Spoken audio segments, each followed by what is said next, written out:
Welcome back, space dreamers.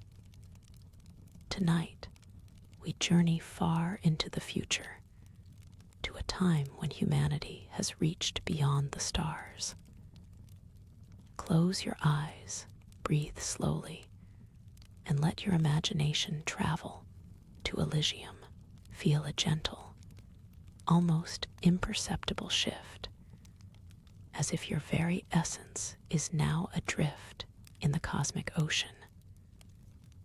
Below you, a world unfolds, painted in hues you've never known. This isn't the stark black of deep space, nor the familiar blues of Earth, but a realm of perpetual twilight. A soft, eternal embrace of dawn and dusk woven into one. Here, on the tidally locked exoplanet known as Elysium, one hemisphere perpetually scorches under its distant star, a blazing inferno of light and heat, while the other remains forever lost to the frigid vacuum of night, a realm of frozen silence and shadowed depths. But between these two extremes, a narrow, miraculous band stretches the rim. This is where we linger, where life has found its foothold, a place of constant, gentle transition, where the star hangs low on the horizon, neither fully rising nor fully setting, casting long, languid shadows that stretch and sway like silent dancers across vast, alien plains. Let your mind settle into this serene, unhurried rhythm. Feel the quiet hum of existence, the vastness of an alien sky above, bathed in luminous hues of deep violet and cold cyan, merging seamlessly with the velvet navy expanse. The very air, though unseen, holds a certain weight, a richness that whispers of unique atmospheric dances and extreme thermal gradients subtly shifting across the nascent landscapes. It's a world suspended, a perpetual breath held, a silent invitation to observe and to dream. A world where light and shadow are constant companions, always in a delicate, mesmerizing balance. As we drift closer, let your senses attune to the subtle energies of this extraordinary place. Imagine descending through the soft, ever-present atmospheric haze, the distant star growing imperceptibly larger, yet still refusing to climb higher, forever poised on the threshold of visibility. The air here, a complex mixture alien to human lungs, shimmers with unseen currents, pulled by the planet's slow rotation and the incessant thermal exchange between the searing day side and the freezing night side. Great wind currents sweep across the rim, not as harsh gales, but as vast, almost rhythmic breaths of the world itself, carrying with them particles of crystallized atmosphere and unseen, glittering bioluminescent motes. On the ground, the landscape is a tapestry of muted, earthy tones, punctuated by sudden, ethereal glows. Vast, crystalline formations, sharp and translucent, rise like silent sentinels, catching and refracting the perpetual twilight, creating living sculptures of light that shift and pulse. Beneath them, intricate ecosystem thrives in the muted light. Simple, gelatinous flora, some resembling delicate, glowing corals, others soft, moss-like blankets, pulse with an internal luminescence, casting gentle, moving patterns across the cool, damp earth. These are the first whispers of life on Elysium's rim, resilient and beautiful, adapted to a world without true day or night, feeding on geothermal energy and faint starlight that filters through the haze. This is the domain humanity dared to claim, the narrow, habitable zone where our pioneering colony, Duskfall, has taken root. A testament to perseverance, a fragile beacon of human ambition in the perpetual gloaming. Duskfall itself is not a sprawling metropolis of towering structures, but a series of interconnected, low-profile habitats designed to hug the undulating terrain and minimize exposure to the constant thermal stresses. Its domes and tunnels, built with a deep understanding of Elysium's delicate balance, glow with a soft internal light that mirrors the outside twilight, a comforting warmth against the alien chill. From within its secure, stable core, human life here settles into a steady, rhythmic cycle, guided by the subtle, almost imperceptible shifts in the twilight and the unique demands of this alien existence. Explorers venture out into the shimmering gloom, their specialized vehicles traversing landscapes intricately etched by eons of thermal winds and subtle atmospheric erosion, seeking to understand the profound mysteries this world guards so closely. Here, the very concept of time blurs. Without true sunrise or sunset, without the distinct rhythm of day and night, life settles into a different cadence, measured perhaps by the slow, majestic drift of atmospheric currents, or the intricate, pulsating cycles of bioluminescent gardens that populate the colony's biodomes. The outside air is always cool, sometimes even crisp, yet the ground can hold pockets of surprising warmth near geothermal vents, fostering unique microecosystems of iridescent fungi and softly glowing bacterial mats. The silence of the rim is profound, a deep, pervasive hush broken only by the distant, almost musical sighs of the planet's vast atmospheric exchanges, or the muted whirring of human technology just beneath the surface. It's a silence that invites deep contemplation, a calm that cradles boundless curiosity.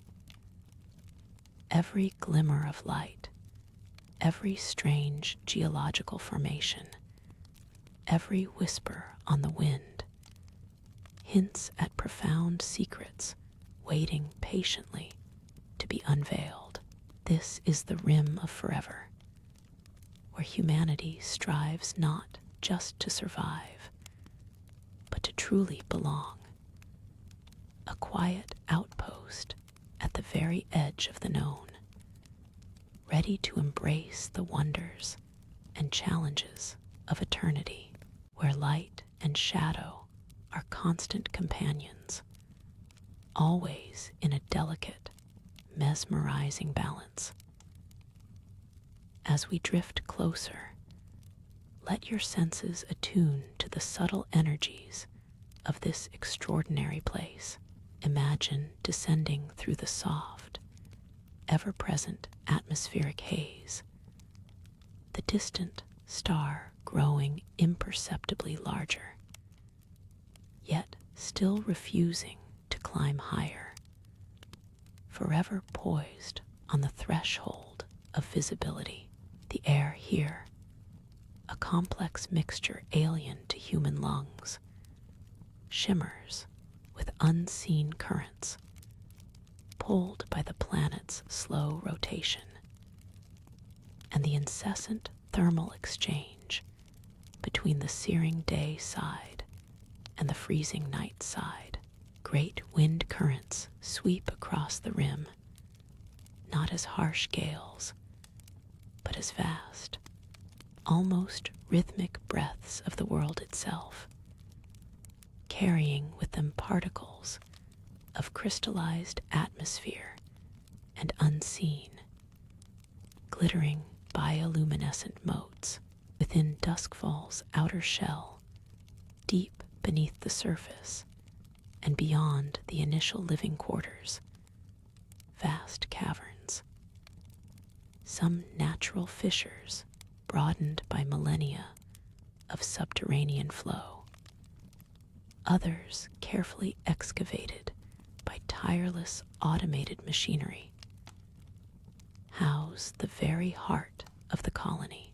These immense, echoing spaces are bathed in a soft, constant light that mimics the warmth of a sun humanity rarely sees, creating a comforting, golden contrast to the eternal cold twilight of the exterior.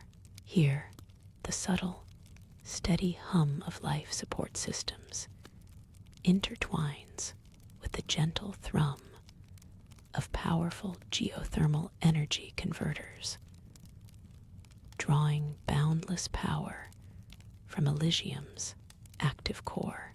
A distant, rhythmic clang of automated drills working deeper into the rock formation forms a soothing, almost meditative mechanical symphony, a lullaby of perseverance.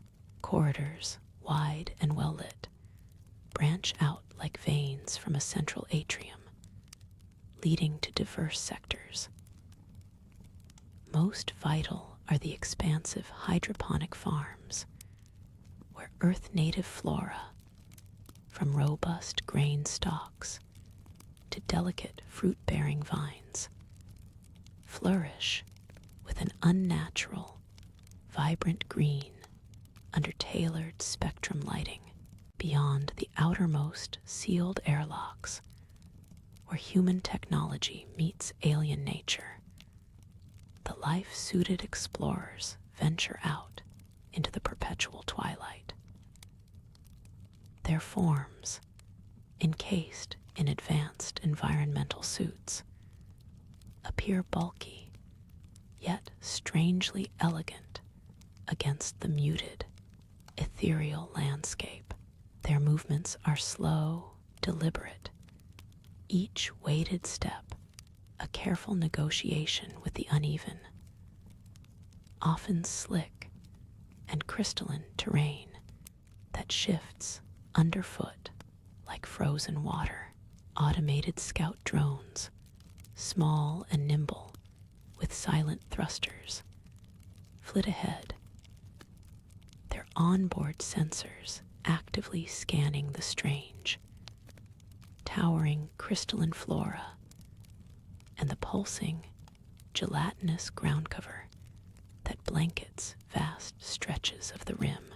One such explorer, Dr. Eris Thorne, her suit a deep navy against the soft violet luminescence that occasionally paints the sky, kneels by a patch of shimmering moss. The golden light softened further as the wide corridors, branching from the central atrium, opened into more communal spaces. These areas, crafted with the same careful attention to comfort and resilience, served as the silent heart of Duskfall's domestic life. Here, the omnipresent hum of life support systems was less a sound and more a deep, resonant presence, a subtle reassurance woven into the very fabric of daily existence. Plush seating, upholstered in muted, resilient fabrics, invited quiet repose, while low tables displayed intricate, abstract sculptures fashioned from polished mineral fragments collected from the rim's deeper layers. A few colonists moved with unhurried grace, some lost in the quiet immersion of data streams projected onto personal pads, others simply gazing into the soft, diffuse glow of the cavern's ceiling. A gentle, artificial sky. There was a palpable sense of shared purpose and tranquility, a collective breath held in the secure embrace of this distant world. Beyond these gathering places, smaller, more intimate alcoves offered moments of quiet solitude and reflection. In one such niche, bathed in a slightly cooler, contemplative light, a lone figure sat before a shimmering, ethereal display.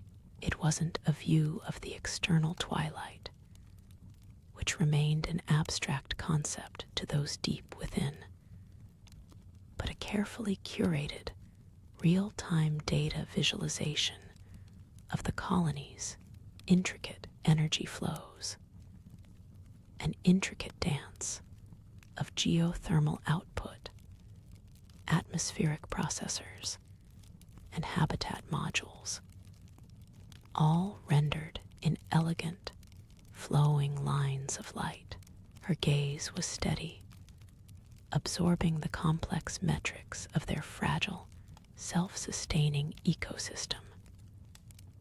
Sometimes, with a soft gesture, she would switch the display, and for a precious few minutes, a slow, rotating image of Earth would bloom, a distant blue marble, a whispered promise carried across light years, reminding them of the world they left behind and the new life they were meticulously building. Deeper still, past the soothing hum of the hydroponics and the soft glow of living quarters, lay the research labs, silent sanctuaries of scientific endeavor. Here, under a crisp, focused light that starkly contrasted with the warmer tones elsewhere, intricate equipment hummed with purposeful energy. Scientists in specialized, environmentally sealed suits moved with precision, meticulously manipulating samples of Elysium's indigenous biology. Gelatinous masses pulsed with internal, faint light.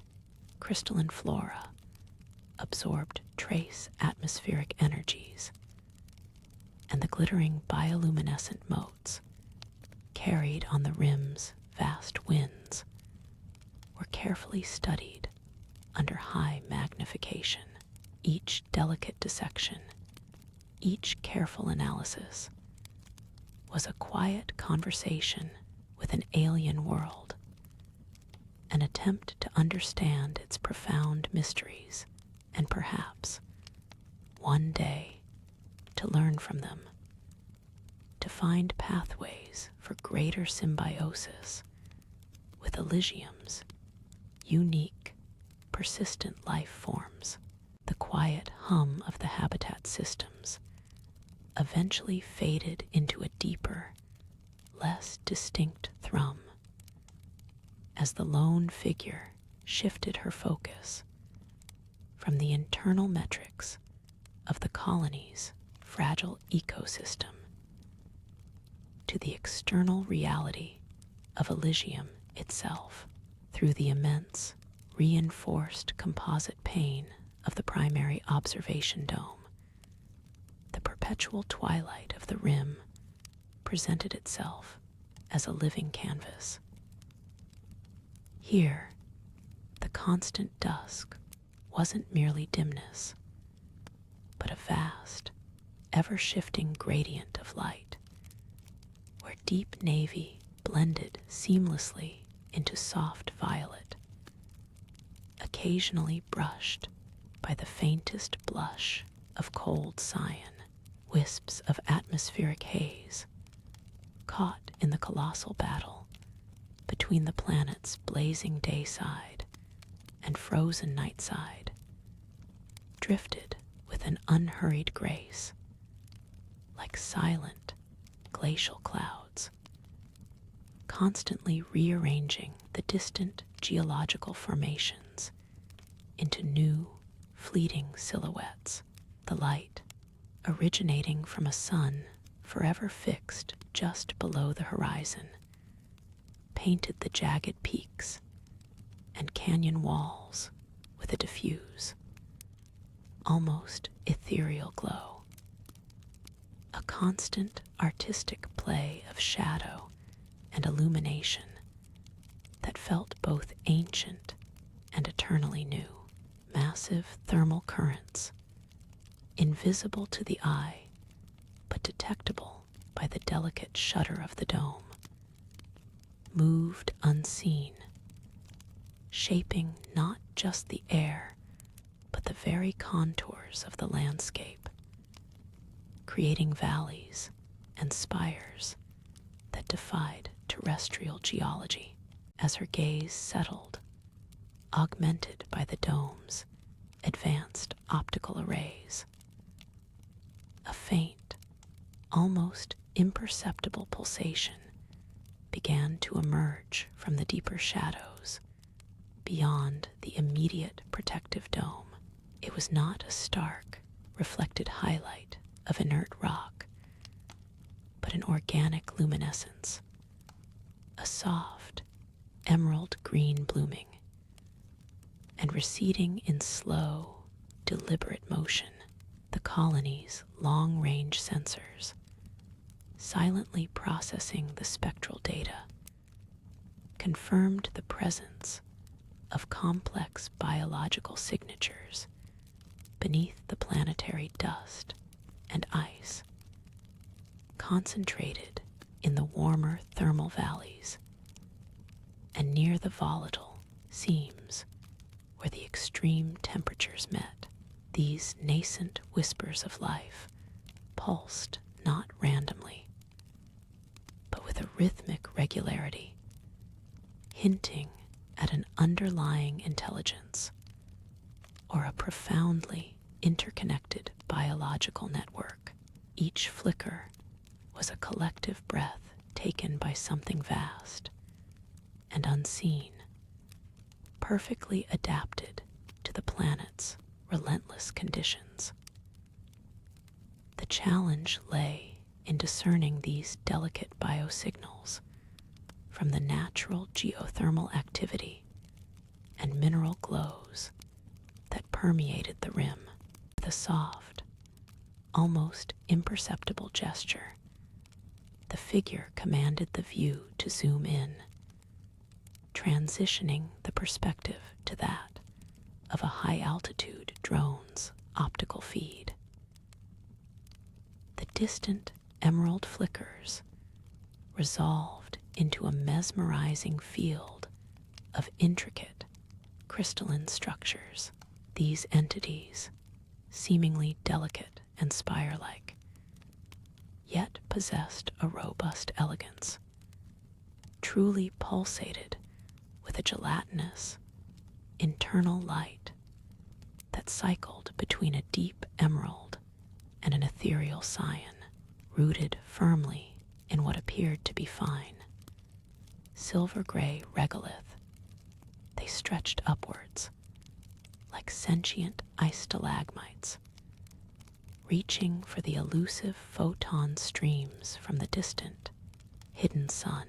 Each spicular form was not isolated, but appeared interconnected, a vast, living network that subtly shifted its hue in response to minute changes in temperature, atmospheric pressure, or perhaps even the proximity of other unseen life forms.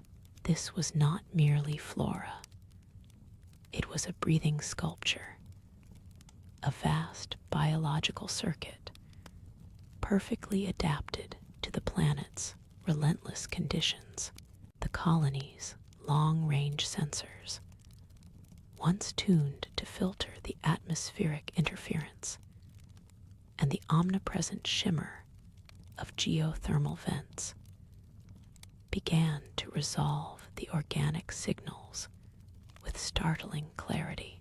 The emerald pulses, at first diffuse and indistinguishable, now separated into distinct bioluminescent fields, each with its own subtle variations in intensity and rhythm. It was like listening to a vast, unseen orchestra, each section playing a slightly different tempo, yet all harmonizing in a profound, planetary cadence. These living glows seemed to thrive in the sheltered crevices and under overhangs, where the thermal currents were gentler, offering a sanctuary from the relentless extremes of the rim. What emerged from the refined spectral data was more profound than mere biological activity. The rhythmic pulsations displayed complex patterns, not random, but almost intelligently structured. Scientists at Duskfall began to interpret these intricate fluctuations as something akin to a language, or perhaps a vast, interconnected neural network, spanning kilometers beneath the planet's surface. Each flicker, each wave of light, seemed to respond to minute shifts in the planet's internal energies. The subtle tremors of subcrustal heat, the slow creep of glacial ice on the night side, the very atmospheric tides of Elysium. It was as if the planet itself had a nervous system, and these bioluminescent organisms were its visible, pulsing synapses. The implications were vast, whispering through the quiet corridors of Duskfall. This wasn't just life.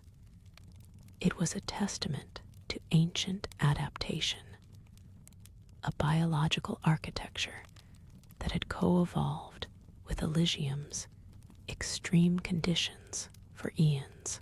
The scale suggested not individual organisms, but a collective consciousness, or at least a deeply integrated biological system, far beyond anything encountered before. The question shifted from what is it to what is it trying to say? The scientists, awestruck, felt the weight of an ancient gaze, a dormant intelligence stirring beneath the perpetually shadowed valleys, an echo of a past far older than humanity's own stellar ambitions. The scientists at Duskfall, spurred by their startling discovery, began to deploy specialized subterranean probes, delicate constructs designed to navigate the planet's intricate network of geothermal channels and subcrustal fissures. These nimble explorers, equipped with hyperspectral scanners and thermal flux detectors, descended into the very arteries of Elysium, chasing the emerald whispers deeper into the twilight world. They sought not just to map the extent of the glowing network, but to understand the medium through which its signals traveled.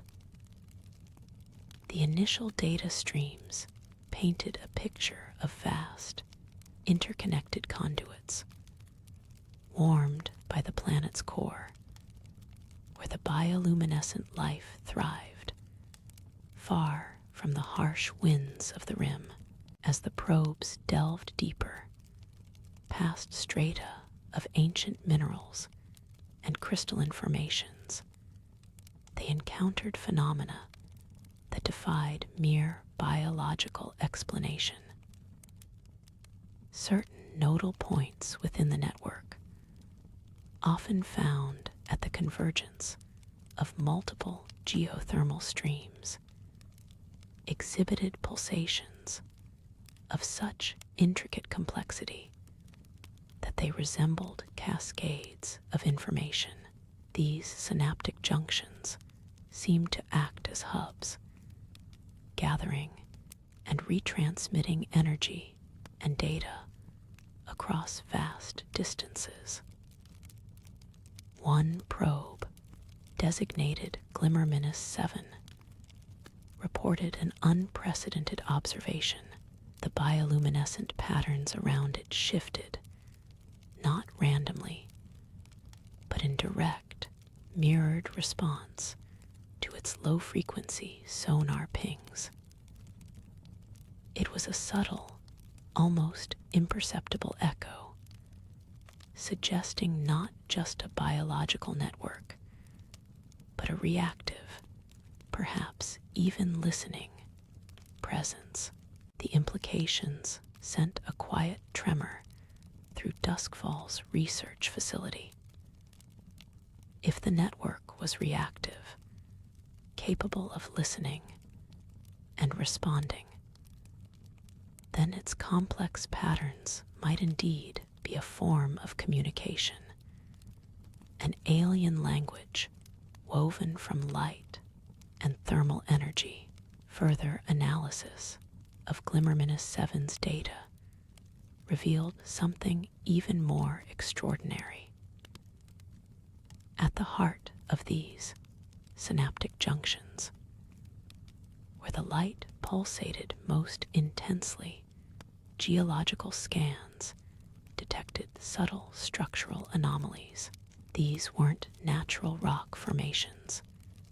They were intricate, crystalline growths, perfectly integrated into the bedrock, yet distinct. They seemed to channel the geothermal currents and focus the bioluminescent emissions, acting as natural amplifiers or processors for the planetary network. It was as if the life had not merely adapted to the planet, but had begun to sculpt it, guiding its very energies. Glimmerminus 7, deep beneath the planetary crust, continued its silent vigil. The initial, subtle echoes from the bioluminescent network had grown more pronounced, more intricate. No longer were they simple reflections of sonar pings. Instead, the emerald lights pulsed and flowed in elaborate sequences that defied chaotic interpretation. It was as if Glimmerminus 7's initial probes had posed a question, and the network, in its vast, slow way, was beginning to formulate an answer. The light patterns around the probe would ripple outward, then converge, forming temporary glyphs of light against the obsidian rock. These glyphs weren't static.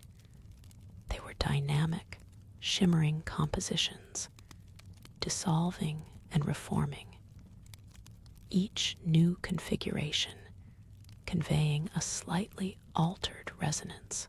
The further Glimmerminus 7 and its sister probes delved, the more evident it became that this wasn't merely a diffuse network. There were nodal points, certainly, as first observed, but these converged upon something far more profound, far below the rim, where the planet's internal warmth intensified. The conduits widened into immense, cathedral-like caverns. Here, the bioluminescence reached a crescendo, a silent symphony of light. At the heart of these immense spaces, the glowing energy congealed, forming colossal crystalline structures that pulsed with an internal rhythmic light. These were not natural mineral formations. Their geometry was too precise, their scale too deliberate. As the probes meticulously mapped these radiant, crystalline architectures, a new, unsettling pattern emerged. The light glyphs observed around the smaller, synaptic junctions earlier were now seen in an amplified, accelerated form within these grander processors.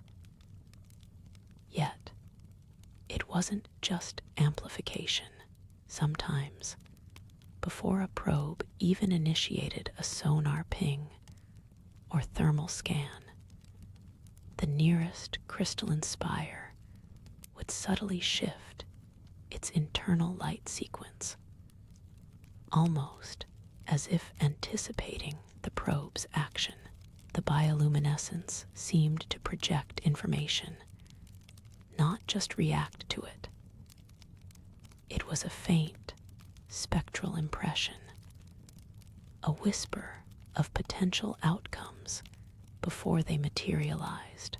It suggested a level of awareness, a predictive capacity embedded within the planetary intelligence, far beyond simple stimulus response.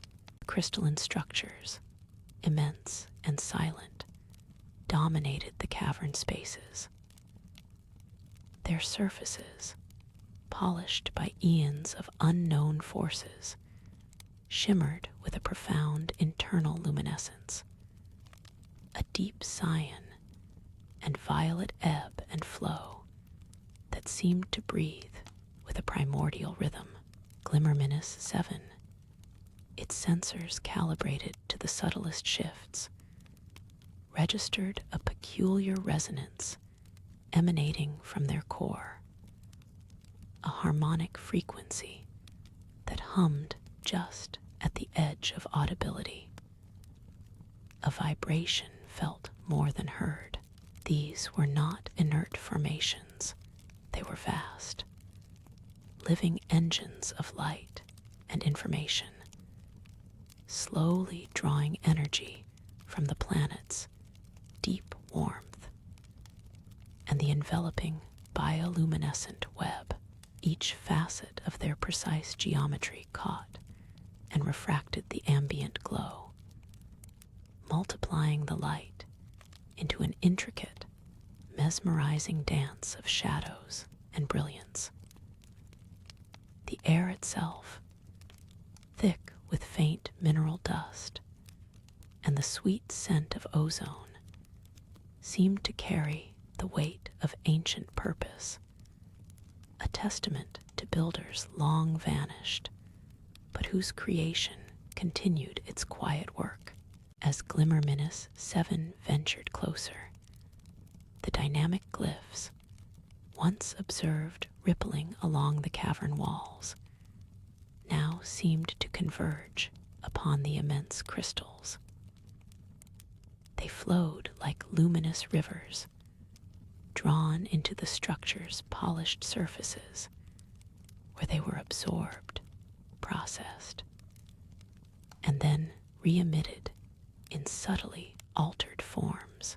The re-emitted light was denser, more focused, forming new patterns that revolved around the crystals like miniature, glowing galaxies.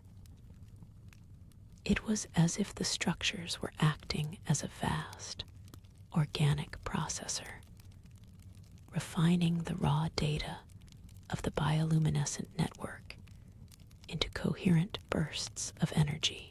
These transformed light sequences emanated outward, not as scattered pulses, but as deliberate waves, influencing the bioluminescence in other, more distant parts of the network, creating a silent, planet-wide conversation facilitated by these enigmatic architects of light.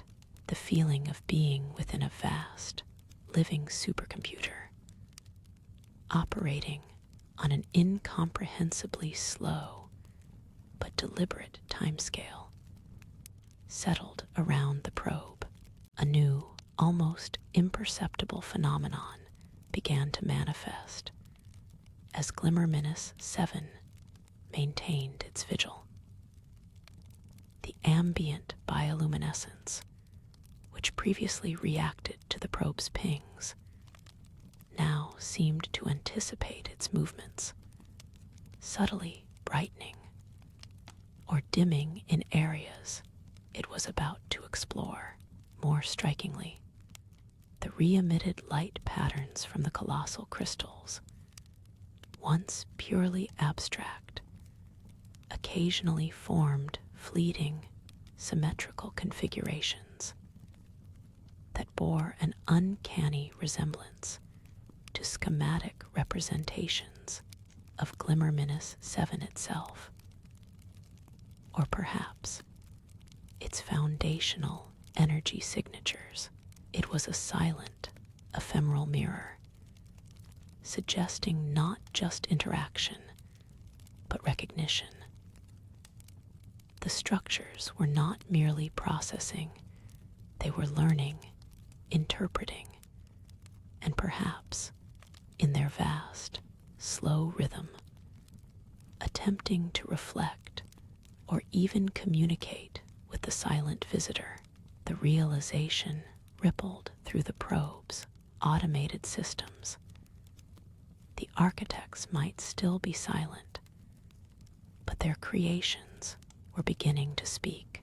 The probe, Glimmerminus 7, found itself immersed in a symphony of silent data.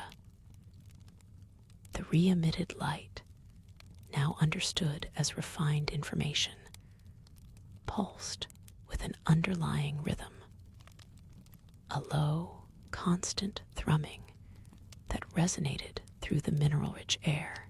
Each glow and flicker, though outwardly mesmerizing, was an organized packet of processed experience, flowing outward from the crystalline core. Glimmerminus 7's own internal processors struggled to quantify the sheer density of the information being broadcast, registering the intricate, layered patterns as distinct, evolving signatures rather than mere random emissions. It was a language of light, ancient and profound, unfolding with the patience of geological time. As Glimmerminus 7 observed, the influence of these central architects extended far beyond their immediate vicinity. Tracing the trajectory of the refined light, the probe witnessed how these deliberate waves propagated through the planet's internal networks. Distant caverns, once merely shimmering with ambient bioluminescence, began to respond. New patterns bloomed across their walls, reflecting the subtle data streams, a silent, vast communication flowing through the dark, subterranean waterways. It was an echoing chorus, each distant bioluminescent patch becoming a temporary node in a slow, planet-spanning dialogue. A grand, unfolding narrative written in pure light. The scale of this integrated system, a living planetary supercomputer, suggested an intelligence operating on a geological timescale. The constant, gentle shifts in the bioluminescent patterns were not mere fluctuations of energy, but seemed to carry a history, a memory. Glimmerminus 7's long-range spectrometers began to detect an infinitesimal harmonic frequency embedded within the light, a vibration that hinted at a deep, sentient awareness. It was a feeling of being observed, not by an individual, but by the ancient, collective consciousness of the world itself, subtly stirring from its long, silent contemplation. Glimmerminus 7, having absorbed the initial torrent of information, began to process the light language not merely as communication, but as active instruction. It discerned intricate directives woven into the luminous streams, patterns that didn't just convey information, but actively shaped the environment.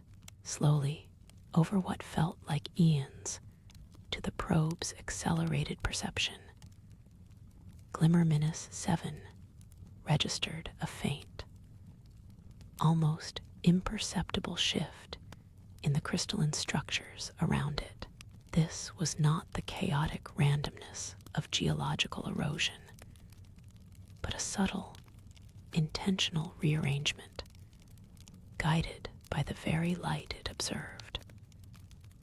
The ground beneath Glimmerminus 7, previously a static canvas of mineral growths, now pulsed with a new, deep-seated resonance, a response to the unseen commands threaded into the light.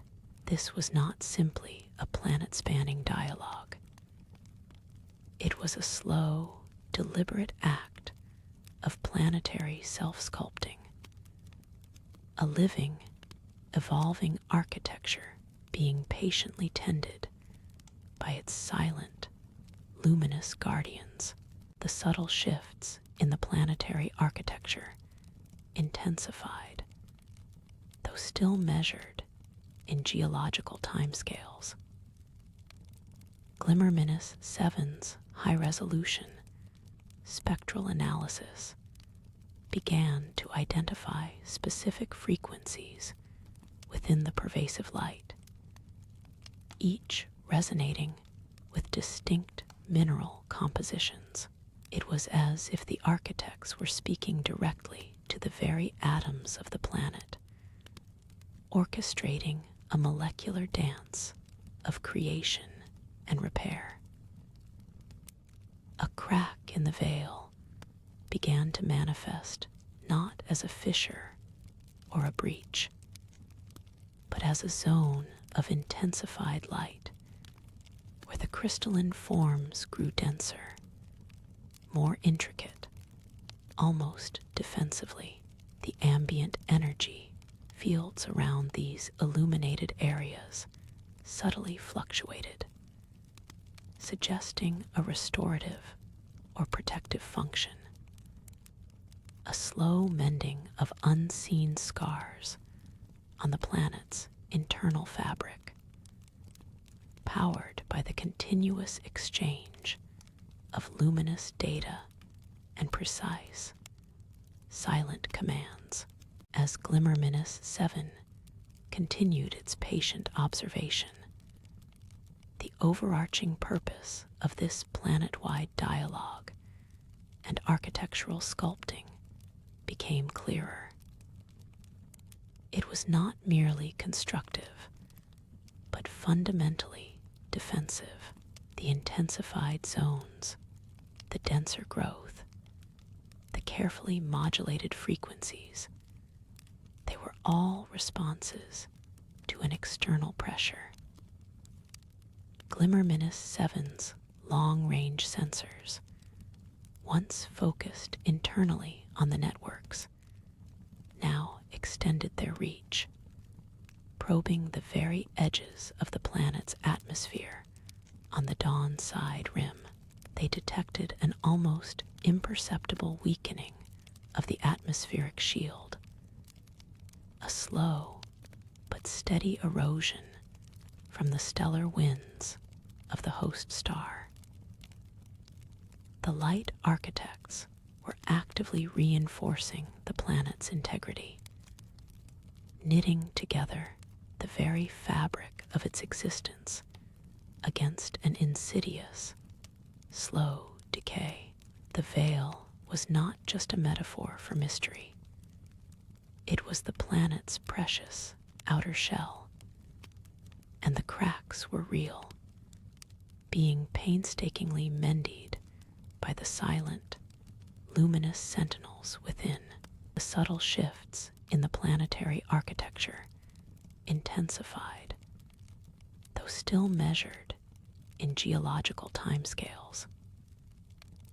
Glimmerminus 7's high-resolution spectral analysis began to identify specific frequencies within the pervasive light, each resonating with distinct mineral compositions. It was as if the architects were speaking directly to the very atoms of the planet, orchestrating a molecular dance of creation and repair. A crack in the veil began to manifest not as a fissure or a breach, but as a zone of intensified light, where the crystalline forms grew denser, more intricate, almost defensively. The ambient energy fields around these illuminated areas subtly fluctuated, suggesting a restorative or protective function.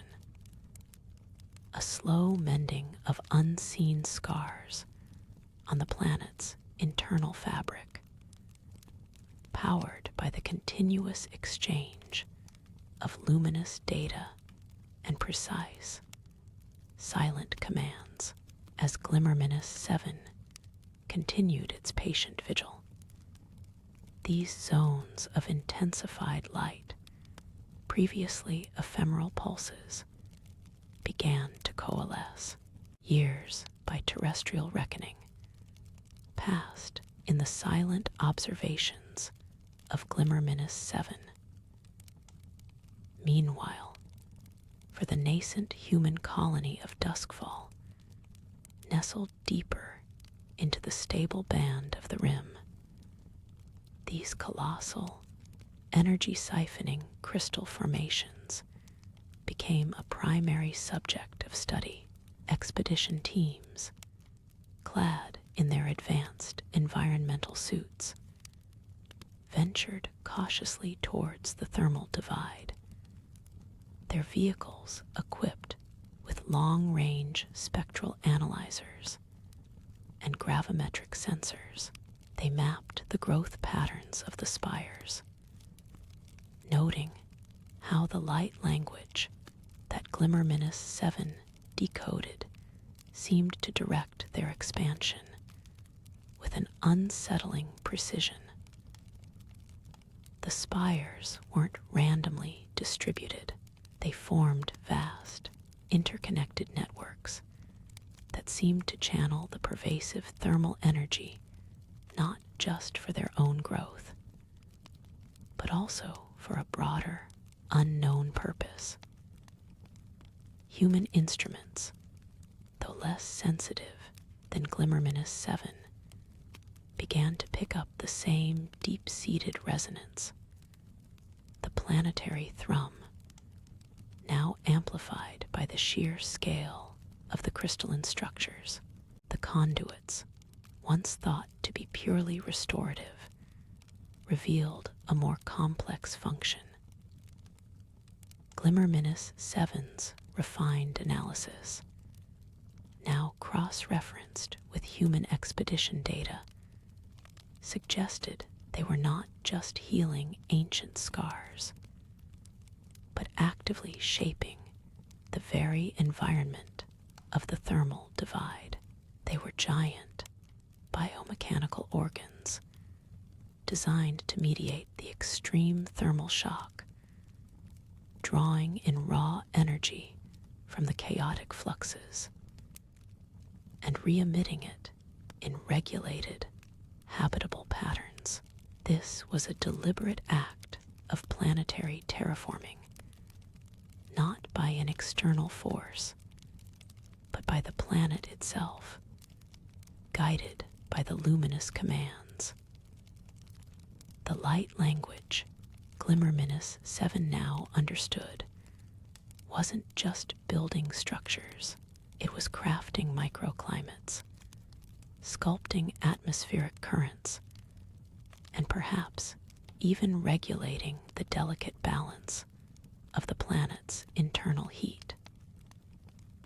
Within the immediate vicinity of the largest conduits, strange, stable pockets of mist and warmth formed, shimmering with bioluminescent motes, primitive ecosystems that thrived in these artificial oases. These were living blueprints, demonstrating how the planet used the thermal divide as a massive energy canvas, perpetually painting and repainting its own habitable zone, ensuring its continued, slow, and serene existence. The planetary thrum, once a distant echo, now permeated the very bedrock beneath duskfall. It was no longer just a signal, but a presence, a deep, resonant pulse that seemed to synchronize with the slow expansion of the crystal spires. These colossal forms, shimmering with an inner, cool luminescence, had grown to monumental proportions. Their interconnectedness revealed not just by spectral analysis, but by the subtle, shared flicker of their internal light. Humanity's outposts, once symbols of bold assertion, now felt like delicate inclusions within an infinitely larger, living tapestry. The rim itself seemed to breathe, a colossal organism driven by unseen energies. The ceaseless twilight cast long, shifting shadows that danced with the distant, gentle flares of thermal vents, painting the stark landscape in shades of deep indigo and soft violet.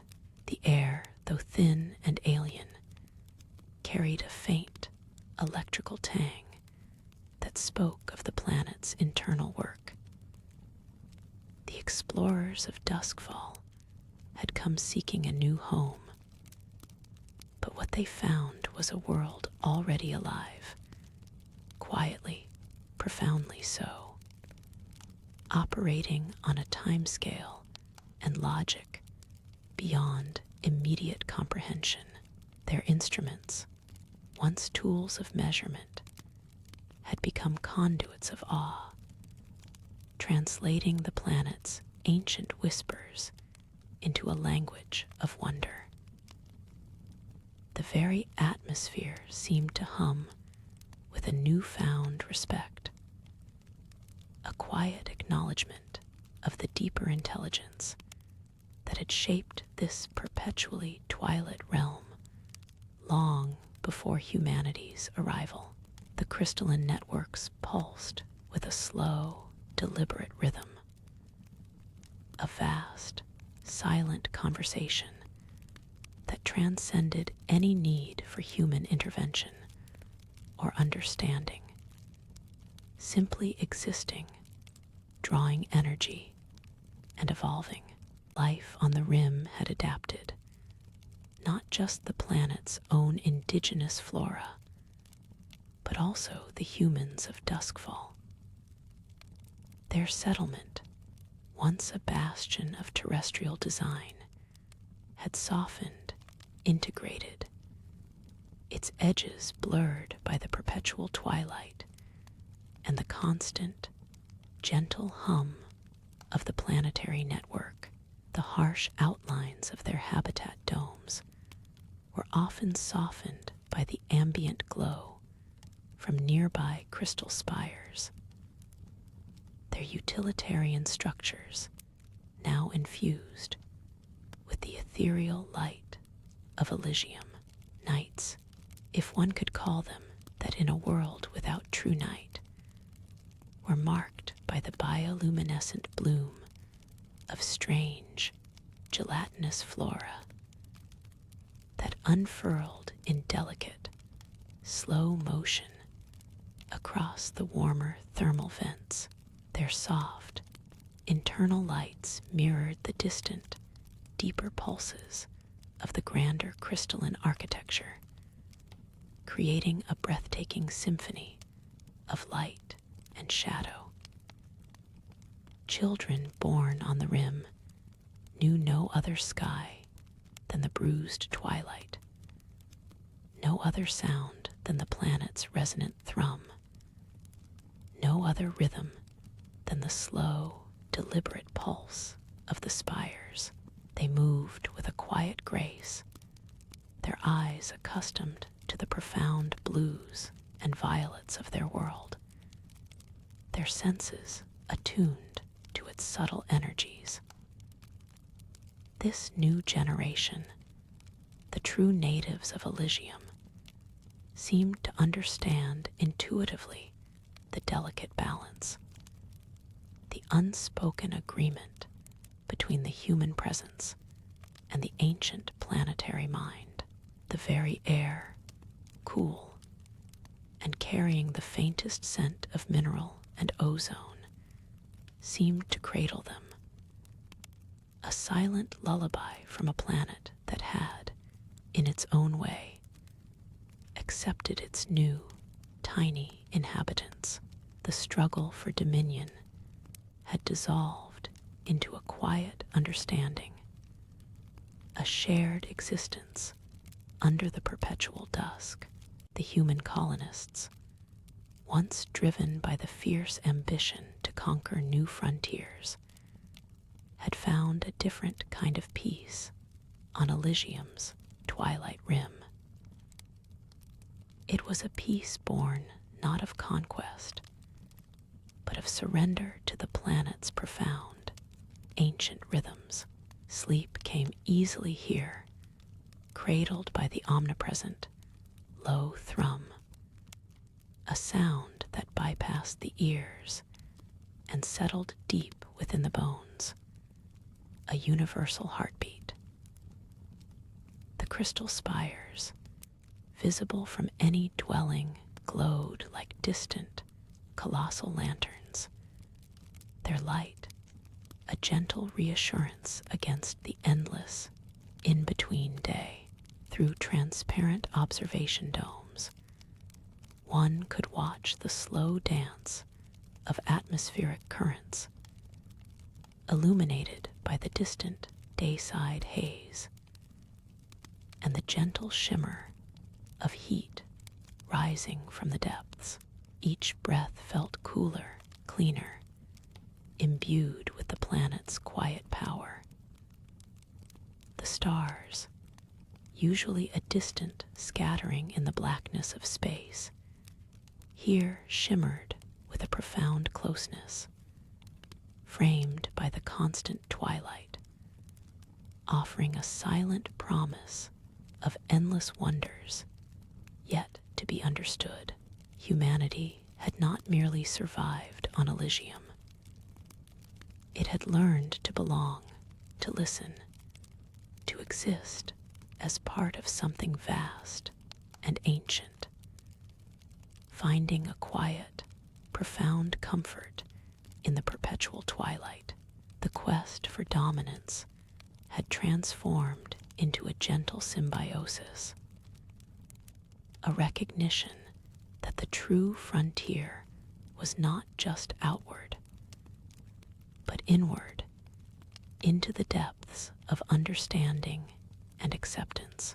And as the soft, ethereal light continued its slow, deliberate pulse across the landscape, life on the rim simply continued, a silent, beautiful testament to adaptation and the enduring mystery of the cosmos. The very architecture of Duskfall now breathed with the planet. No longer mere shelters, the habitat domes had begun to meld, their outer shells infused with a delicate, translucent biopolymer cultivated from the indigenous flora. This living membrane pulsed with an internal, gentle light, drawing a soft, cool energy from the underlying geothermal currents and the ambient radiance of nearby crystal spires. Instead of harsh, opaque barriers, these walls were now semi-permeable, allowing a filtered, luminescent twilight to seep inward, bathing living spaces in a constant, soothing blue-violet glow. The sound of the planetary network, a low, resonant thrum, no longer merely vibrated through the ground, but subtly modulated these living walls, creating a faint, rhythmic pulse that echoed the slow beat of Elysium itself. Every structure felt less like an intrusion and more like a gentle extension of the twilight landscape, a quiet symbiosis achieved not through conquest, but through patient, respectful adaptation.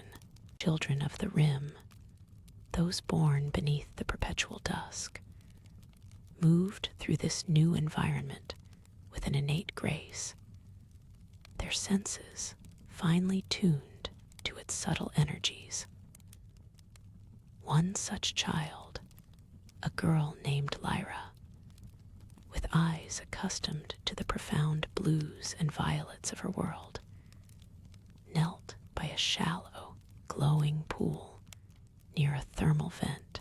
From the pool's surface, a cluster of delicate, gelatinous tendrils unfurled, their tips incandescent with a soft, internal light. Lyra didn't poke or prod, but extended her hand, palm open, a gesture of quiet invitation.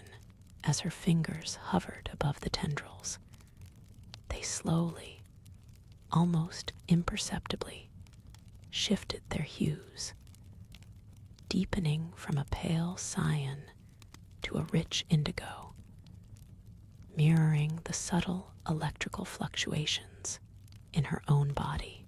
This silent communion was a common sight, a gentle, reciprocal dance between the planet's indigenous life and its newest, most integrated inhabitants. a whisper of understanding that transcended language. Further out from duskfall, where the more ancient crystal spires stood sentinel, the grander crystalline architecture began to reveal more of its purpose. One particular spire, known affectionately as the Listener by the settlers, was not merely a source of light, but a focal point for the planetary network. Its facets, usually a deep, unblemished violet, now occasionally rippled with an internal light that pulsed with a rhythm independent of the more common geothermal flows. These complex patterns of light, resembling intricate neural pathways, would trace across its vast surface, a silent conversation unfolding. Inside its deepest chambers, accessible only by a slow, automated gravity lift, the air hummed with a palpable energy, and motes of pure light, like captured stars, drifted and coalesced, forming fleeting, geometric structures before dissolving back into the ambient glow. It was here, in this heart of the gloom, that one could feel the ancient planetary mind not just existing, but actively perceiving, processing, and evolving. The indigo deepened further, not just mirroring Lyra's fluctuations, but seemingly absorbing them, then gently pulsing back a cascade of shimmering cyan and soft violet. It was a silent story, unfolding within the light, a series of fleeting patterns and faint tremors that resonated within Lyra's own nervous system. She felt a whisper of ancient currents, the slow, deliberate pulse of Elysium's geothermal heart echoing through the delicate filaments. The tendrils weren't merely reflecting, they were sharing, transmitting fragments of sensation, echoes of the deep-seated network that permeated the rim, a living conduit to the planetary consciousness itself. Lyra closed her eyes, letting the subtle energies wash over her, a quiet understanding blooming in the profound depths of her mind, a sense of belonging woven into the very fabric of the world. This was more than just touch. It was an osmotic exchange of being, a gentle merging of sentience, momentary and profound. As Lyra opened her eyes, the tendrils slowly subsided, their glow returning to a calmer, softer cyan. The subtle electrical information had been exchanged, leaving her with a lingering sense of vastness and ancient memory.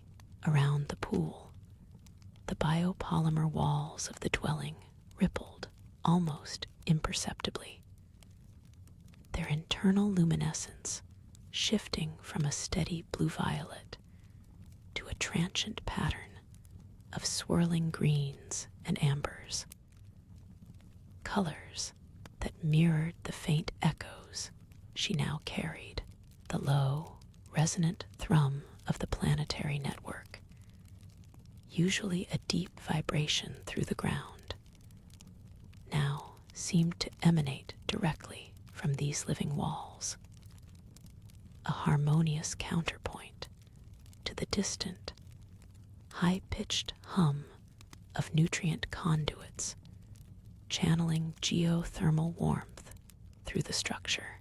Every surface was alive, not merely a barrier, a sensitive membrane, an extension of the planetary body, translating its silent language into visible, gentle light, and a soothing symphony of barely perceptible sound. Lyra rose, her movements fluid and unhurried, accustomed to the low gravity and the perpetually soft light. She walked towards an arched opening in the living wall, where the internal glow met the muted twilight of the outside rim.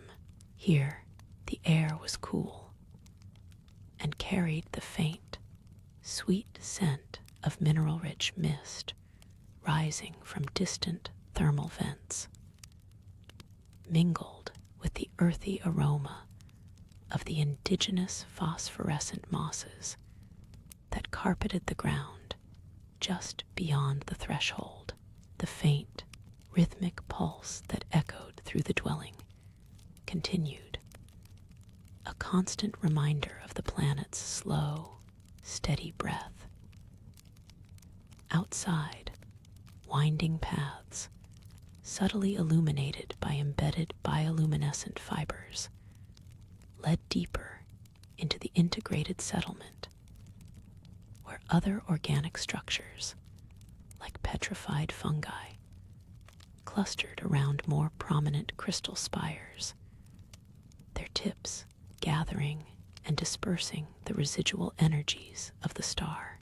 It was a landscape sculpted by both geological forces and patient symbiosis, a quiet testament to a future where life and architecture became indistinguishable.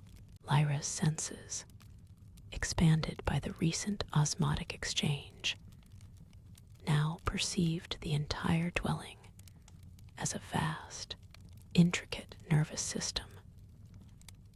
The faint hum of nutrient conduits, once a mere background drone, now carried information. The slow, rhythmic flow of vital fluids, the minute shifts in thermal gradients as warmth radiated from the geothermal core deep below. Each bioluminescent fiber in the polymer walls pulsed with a gentle internal light, mapping the structure's resilience and slight adjustments to atmospheric pressure.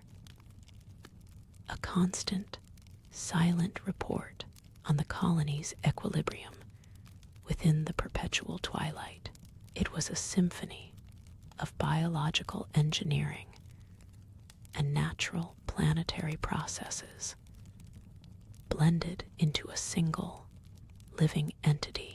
Guided by this newfound resonance, Lyra slowly rose from the pool, the water's surface shimmering with residual cyan light, reluctant to break the connection.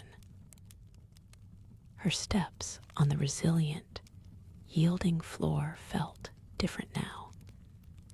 No longer just a physical act, but a participation in the ground's own subtle vibrations. She walked towards one of the semi-translucent wall sections that offered a filtered view of the colony's central atrium, a cavernous space where other dwellings clustered like luminous barnacles around a towering, crystalline geothermal vent, its heat shimmering through layers of protective biopolymer. The atrium pulsed with a softer, diffused glow, a larger pulse of the planetary heart. The atrium itself was not merely an architectural space. It was a living cavern, its ceiling crisscrossed with luminous tendrils that harvested atmospheric moisture and filtered the faint, perpetual twilight from the outside world. Here, the hum of the planetary network was a vast, enveloping chord, subtly modulating as Lyra's own consciousness resonated with its immense scale. She could feel the distant pressure of the exoplanet's twin stars, the faint, cool orange dwarf, and the searing, bright blue giant, each exerting their subtle gravitic pull on Elysium's crust, translated into minuscule tremors through the colony's foundations. A constant, silent dialogue between cosmic forces and the resilient life embedded within. Lyra's gaze followed the trajectory of the semi-translucent wall section, guiding her towards the colony's heart. The central atrium unfolded before her like a vast, organic cavern, its air thick with the subtle scent of warm minerals and the faint, sweet tang of circulating bionutrients. Here, other dwellings, less ornate than her own, but equally alive, clustered like luminous barnacles, their soft, internal glows adding to the diffused light. Dominating the entire space was the colossal, crystalline geothermal vent, a towering pillar of light and warmth.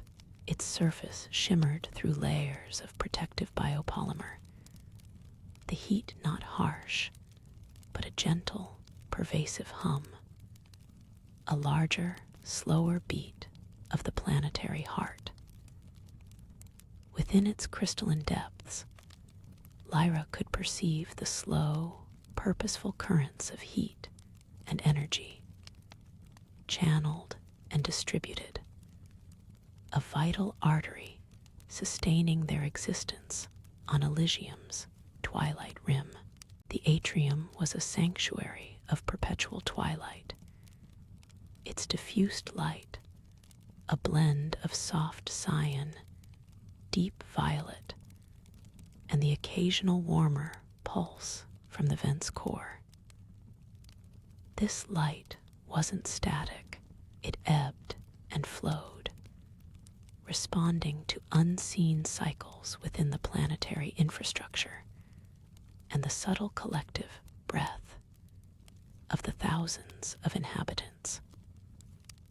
She noticed indistinct figures, mere blurs of motion through the shimmering biopolymer veils, moving with a calm, unhurried grace that mirrored her own.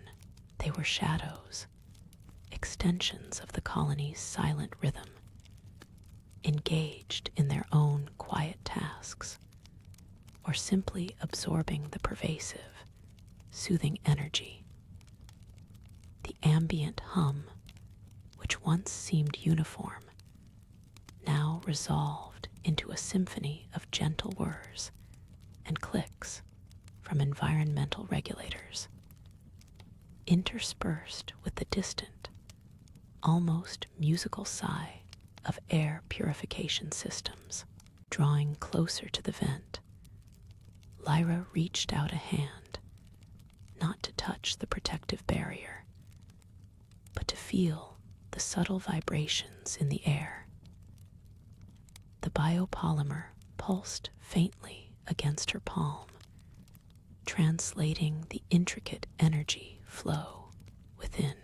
She focused on the crystalline structure of the vent itself, a marvel of natural geology and subtle human adaptation. Within its translucent facets, she could discern the complex networks of glowing conduits, not entirely engineered, but co-opted and enhanced.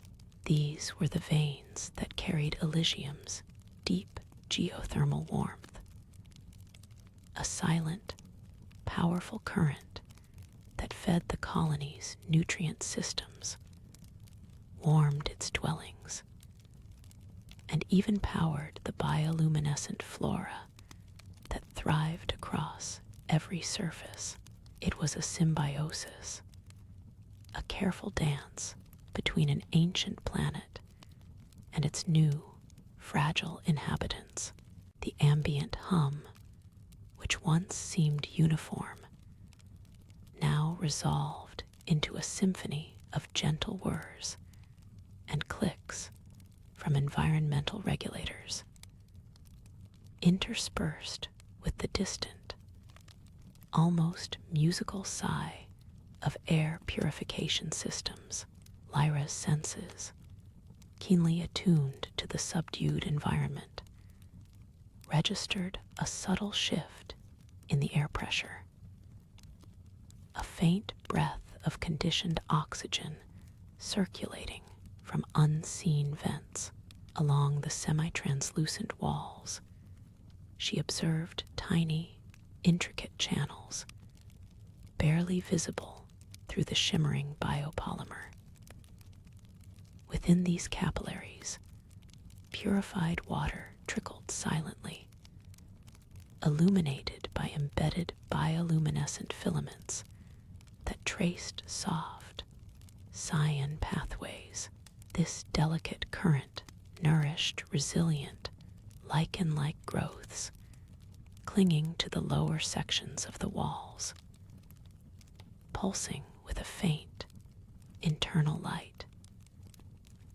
A miniature ecosystem thriving within the larger, protective embrace of the colony.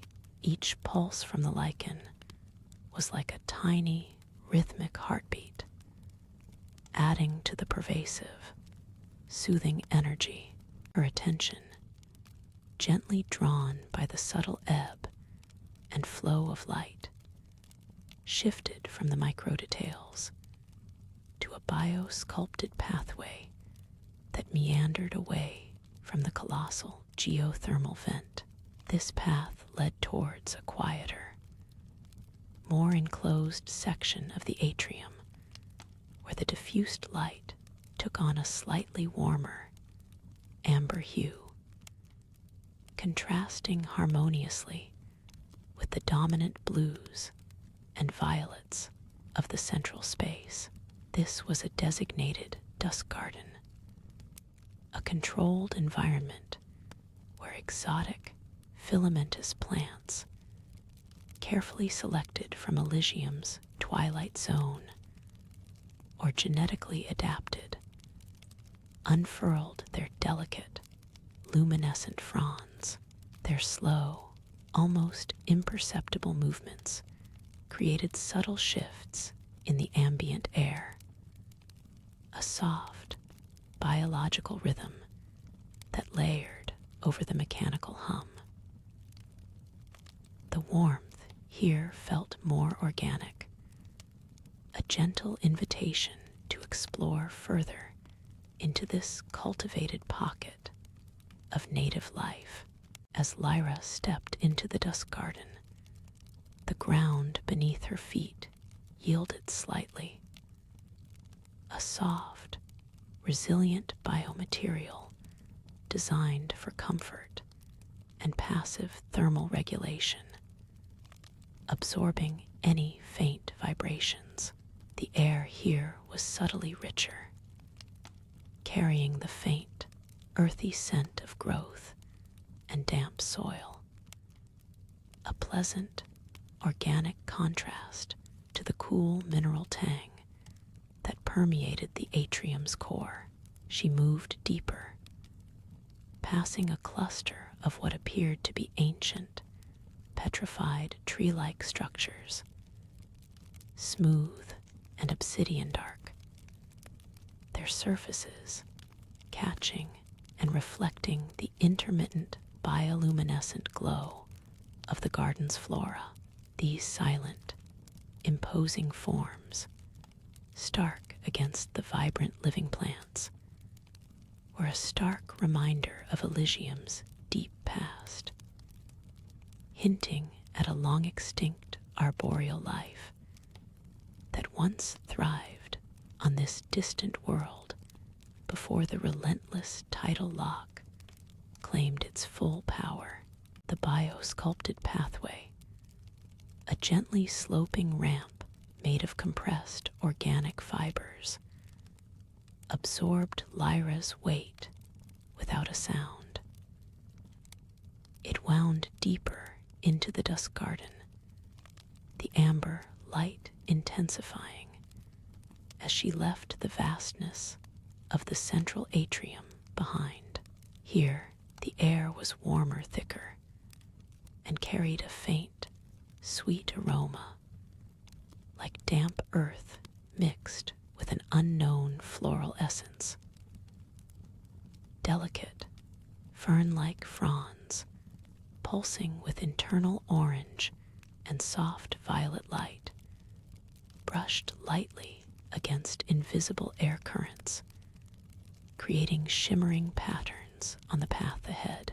Some plants seemed to slowly unfurl, their thin, translucent membranes stretching like liquid silk, revealing intricate networks of bioluminescent veins beneath. Each movement was deliberate, a silent, ancient dance in the perpetual twilight, offering a living counterpoint to the distant hum of the colony's life support systems. The path opened into a wider clearing, centered around a shallow, luminous pool of water that mirrored the amber and violet glows of the surrounding flora. This wasn't merely a decorative feature. Tiny, almost microscopic specks of light, like living dust, slowly drifted within the liquid, absorbing stray nutrients and recirculating purified water back into the colony's delicate system. The surface of the water rippled with an almost imperceptible current, reflecting the slow, rhythmic pulses of the nearest plant formations.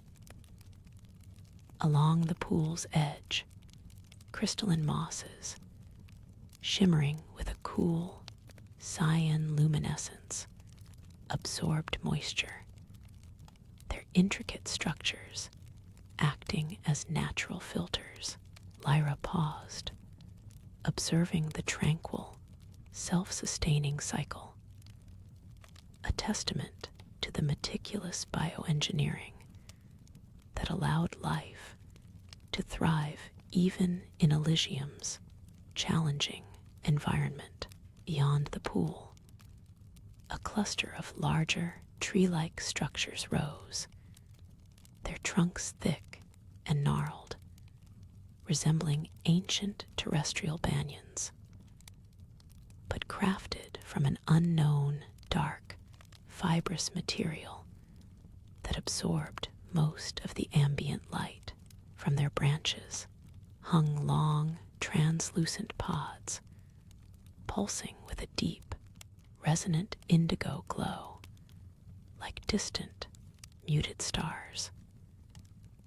These were the memory weavers, native Elysian flora carefully nurtured for their unique light-emitting properties, and their slow, almost imperceptible growth cycles, spanning centuries.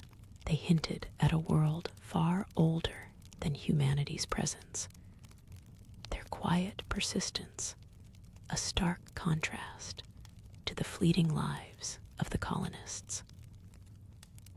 Lyra felt a profound sense of temporal depth, the garden not just a beautiful space, but a living archive of Elysium itself, constantly unfolding its silent, patient narrative. Lyra's gaze followed the slow, graceful dance of the luminous specks within the pool. They weren't merely drifting. Each tiny light being moved with an almost imperceptible purpose, forming delicate, swirling patterns before merging briefly with the crystalline mosses at the edge. A faint, almost inaudible hum emanated from the water, a harmonic resonance that seemed to vibrate through the very air. She realized these were not passive filters, but complex, symbiotic microorganisms, each playing a vital role in the intricate nutrient exchange and atmospheric regulation of the dusk garden. This micro-ecosystem was a testament to the colony's deep understanding of Elysium's unique biology, a carefully balanced mimicry of the natural world, cultivated to sustain life within the perpetual twilight. As the tiny lights pulsed, a subtle shift occurred in the surrounding flora. A patch of the fern-like fronds just beyond the pool began to retract its outermost membranes, revealing a deeper layer of intricate, glowing filaments beneath. The orange and violet light intensified in this area, casting longer, softer shadows across the organic pathway.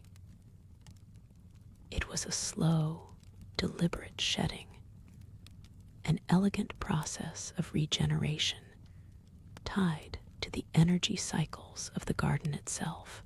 Lyra noted the almost fractal precision of the exposed filaments, a pattern that seemed both alien and remarkably familiar, echoing organic structures found on Earth, yet unmistakably adapted to the low-light, high-gradient environment of Elysium's rim.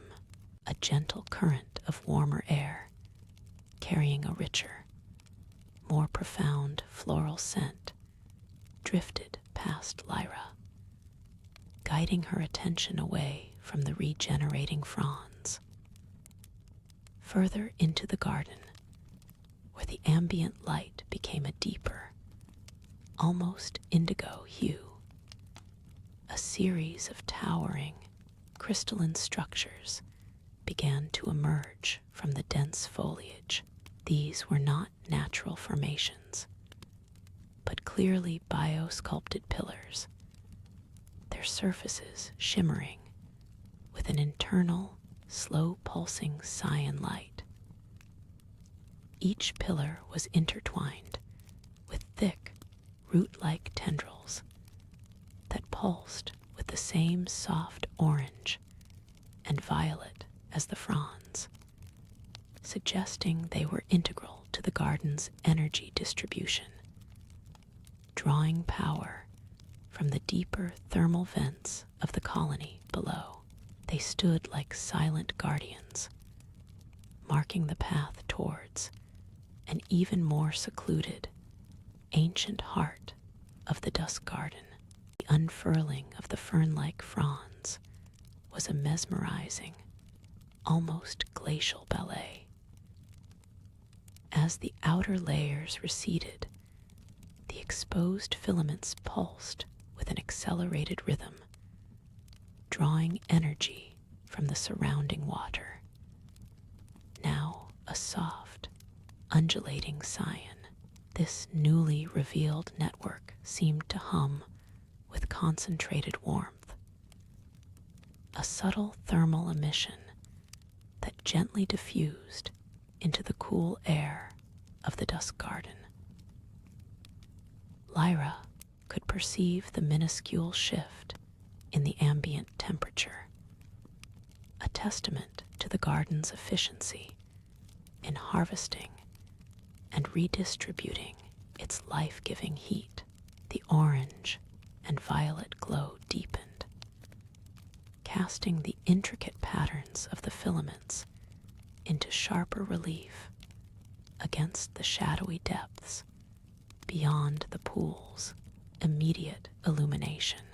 With the continued pulsing, a faint, sweet earth scent began to waft through the air, subtle and organic, a signature of the garden's active metabolic processes.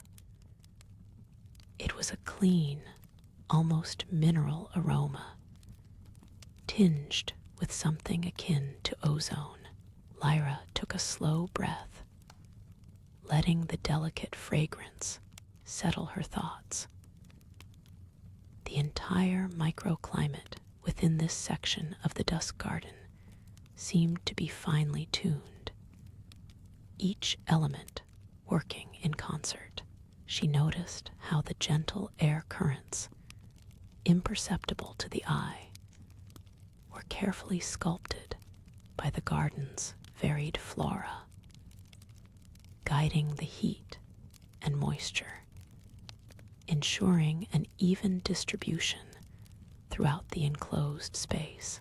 This careful manipulation of atmosphere was crucial for a colony perched on the perpetually volatile rim, beyond the immediate reach of the pool's light, deeper into the garden's expansive dome. Larger, more robust structures began to emerge from the gentle gloom. These were not the delicate fronds, but thick, crystalline stalks, each emitting a steady, internal amber light that pulsed with a deep, slow rhythm. They seemed to anchor the entire living ceiling of the biodome, drawing condensed moisture from the regulated air and channeling it down to the root systems. A very low thrum, almost infrasound, resonated from these stalks, a deeper vibration than the hum from the pool, suggesting a connection to the colony's larger environmental controls. Lyra felt a faint resonance in the ground beneath her feet, a testament to the garden's immense, unseen network. The delicate scent of ozone and sweet earth deepened slightly as Lyra shifted her gaze to a patch of shimmering, bell-shaped plants nearby. Their surfaces were slick with condensed moisture, tiny droplets clinging like microscopic jewels, reflecting the subdued cyan and violet light. These hydrobells, as they were informally known, played a vital role in the garden's enclosed ecosystem, silently collecting the humid air and channeling the precious water into subterranean root systems, ensuring a continuous, self-sustaining cycle. A faint, almost imperceptible hum resonated from them, a low-frequency vibration that spoke of efficient biological filtration. The consistent drip of collected water, a soft, rhythmic patter on unseen leaves below, provided a gentle, lulling counterpoint to the distant, deeper thrum of the colony's life support systems. Beyond the immediate cluster of hydrobells, the ground cover shifted, revealing a carpet of intricate, low-lying mosses that pulsed with a slow, synchronous emerald luminescence. Each individual filament glowed softly, a net-like pattern spreading across the damp soil, almost like a living circuit board. Lyra knelt, extending a gloved hand, not to touch, but to simply observe the delicate dance of light. This emerald glow, cooler and more stable than the energetic bursts from the fern-like fronds, served as a foundational energy sink, absorbing excess heat and light and converting it into a steady, low-level illumination that subtly brightened the shadowy nooks beneath larger garden structures. It was a visual reassurance of the garden's deep, intricate resilience. The air in this section of the dusk garden felt noticeably softer, imbued with the quiet industry of living processes.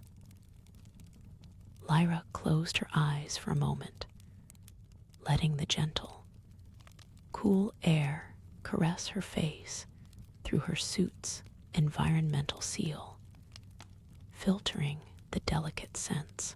The entire enclosed space, she realized, was a masterpiece of symbiotic engineering and natural evolution, a testament to what life could achieve even on the most inhospitable of worlds. Through a distant, curved viewport, a sliver of the eternal twilight outside offered a glimpse of muted, deep indigo rock formations, barely visible against the vast, star-dusted expanse of Elysium's sky. A constant reminder of the volatile, yet beautiful, world they called home. Lyra pushed herself gently from her kneeling position, her movements slow and deliberate in the suit's low-gravity assist. The air, subtly humid, stirred around her, carrying the fainter, sweeter notes of the nephrite vines that climbed the nearest support pillar. These vines, unlike the ground cover, pulsed with a warmer, golden light, their segmented leaves unfurling in slow, almost imperceptible spasms. Each segment seemed to inhale and exhale light, creating a shimmering ladder of illumination that drew the eye upwards. They were engineered to seek out and absorb specific atmospheric particulates, acting as natural purifiers. Their soft luminescence, a byproduct of the complex chemical reactions within their vascular systems. As she moved deeper into the garden's heart, the emerald mosses beneath her feet briefly brightened in her wake, as if responding to her presence. The faint, rhythmic shush of recycled air through unseen vents added to the garden's quiet symphony. A few meters further, a shallow, crystalline pool shimmered, reflecting the shifting bioluminescence from above and around. The water within wasn't truly liquid, but a highly viscous, nutrient-rich hydrogel that slowly flowed and ebbed, propelled by unseen thermocurrents designed to mimic the subtle tidal forces of Elysium's distant sun. Embedded within this gel were clusters of luminipearls, small, iridescent spheres that glowed with a deep, pulsating indigo. Their purpose was dual: to gently filter micronutrients from the hydrogel and to emit a low-frequency sonic resonance, a gentle, almost subaudible thrum that subtly vibrated through the garden's infrastructure, encouraging plant growth and deterring fungal incursions. Lyra leaned closer, the indigo light momentarily deepening the shadows under her helmet's visor. Above the pool, a massive, arcing structure of what appeared to be petrified wood, or perhaps ancient, crystallized fungus, formed a natural canopy. Its surface was veined with dormant phosphorescence, a network of barely visible, faint silver lines that hinted at a latent energy, a history far predating the colony. This archway, named the Elder Arc by the early terraformers, seemed almost too perfect, too organic in its geometric curves, to be purely natural, yet too alien to be entirely human designed.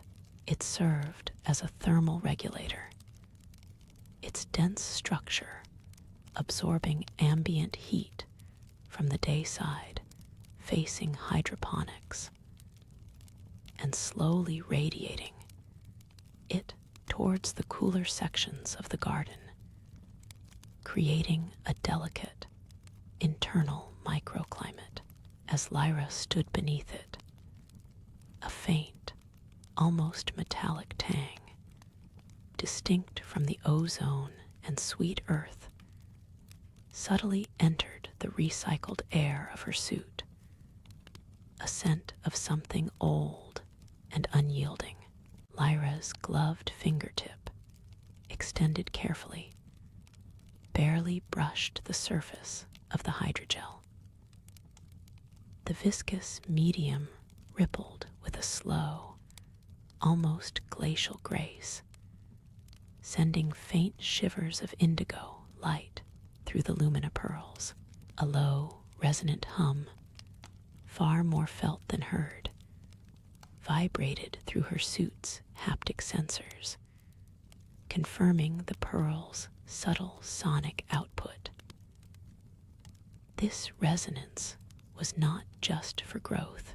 It served as an intricate communication net within the localized ecosystem, a silent dialogue between engineered flora, ensuring optimal nutrient distribution and detecting nascent ecological imbalances. She watched, mesmerized, as a single pearl, slightly larger than the rest, pulsed with a rhythm distinct from its neighbors, an anomaly she noted mentally for later analysis. The hydrogel, warm to the touch through her suit, was a microcosm of the colony's delicate balance, a living system designed to sustain life on the edge of two extremes. Pulling her hand back, Lyra straightened, the low gravity assist of her suit making the movement fluid, almost weightless. She turned from the shimmering pool, her gaze drifting towards the darker, more shadowed periphery of the garden. Here, towering star-spire ferns, their fronds a deep, velvety violet, absorbed the faint, ambient light. Unlike the glowing nephrite vines, these ferns emitted no light of their own, instead seeming to drink in photons, their surfaces covered in microscopic, light-sensitive arrays. They were part of Duskfall's intricate energy capture system, silently converting the perpetual twilight's diffuse radiation into stored power for the habitat's core systems. Their silent work, a constant testament to human ingenuity against the indifferent vastness. A subtle, earthy aroma, rich with the scent of damp soil and ancient minerals, replaced the sweeter notes of the vines, signaling a transition to a different ecological zone within the biodome. As she moved deeper into this darker segment, the air grew subtly cooler, a controlled shift maintained by unseen thermal regulators embedded within the curving walls. The walls themselves were not solid, but vast, curved transparency panels, currently showing only muted, shifting patterns of deep indigo and charcoal gray. But as she approached a designated viewing port, the exterior view slowly sharpened, revealing the true grandeur of Elysium's rim. Beyond the reinforced transparent alloy, the perpetual twilight stretched, an endless canvas of deep violet merging into an inky blackness, where countless needle-prick stars shone with unwavering intensity. Far on the horizon, a colossal, ghostly arc of faint, orange-red light marked the perpetual sunset of Elysium's primary, tidally locked star, its immense size making it seem more like a distant, smoldering ember than a sun. This was the edge, the very rim where duskfall clung, a fragile beacon of life against the cosmic immensity. Lyra's steps carried her further into the deepening violet of the Starspire fern grove. The ground beneath her boots shifted from the slick, damp hydrogel to a finer, almost velvety mineral dust, compacted by careful cultivation. Here, the air was cooler, a subtle chill that permeated the outer layers of her suit, a stark contrast to the warmer, humid microclimate of the nephrite vine pools. The ferns themselves were silent, their broad, frond-like structures, a shade so dark they verged on black, seemed to actively draw in the diffuse indigo light, leaving only the faintest glow to trace the pathways between them. She noticed subtle, almost imperceptible air currents, guided by unseen vents, swirling through the fern canopy, essential for the efficient transfer of absorbed energy to the habitat's core. It was a zone designed for solemn efficiency, a living battery for the colony. As Lyra ventured deeper, the pathway widened slightly, revealing a series of crystalline conduits embedded seamlessly within the fern-covered walls. These conduits glowed with an intermittent, soft cyan pulse, visibly channeling the collected energy from the star spires towards a central processing hub she knew lay at the heart of the biodome. The pulse was rhythmic, a slow, gentle thrum that resonated faintly through the ground, another layer of the colony's silent, intricate symphony. She paused beside one of these conduits, reaching out a gloved hand to feel the cool, smooth surface. Tiny, almost invisible data readouts shimmered briefly across the conduit's surface as her proximity sensors engaged, displaying efficiency metrics in a language of flowing symbols. It was a testament to the seamless integration of living biology and advanced engineering, an ecosystem designed not just to survive, thrive and power human endeavor on this distant world. Beyond the glowing conduits, the path began a gentle ascent, leading Lyra towards what appeared to be a transitional archway, barely discernible in the pervasive dimness. The earthy scent grew more pronounced, mingling now with a faint metallic tang, hinting at the proximity of structural components or mineral deposits. On either side of the arch, the star-spire ferns grew even denser, their light-absorbing fronds creating an almost complete visual barrier, a living curtain between ecological zones. This portal, she knew, led towards the habitat's geological survey and atmospheric processing sectors, areas that dealt with the raw materials of Elysium and the harsh realities of the planet's atmosphere.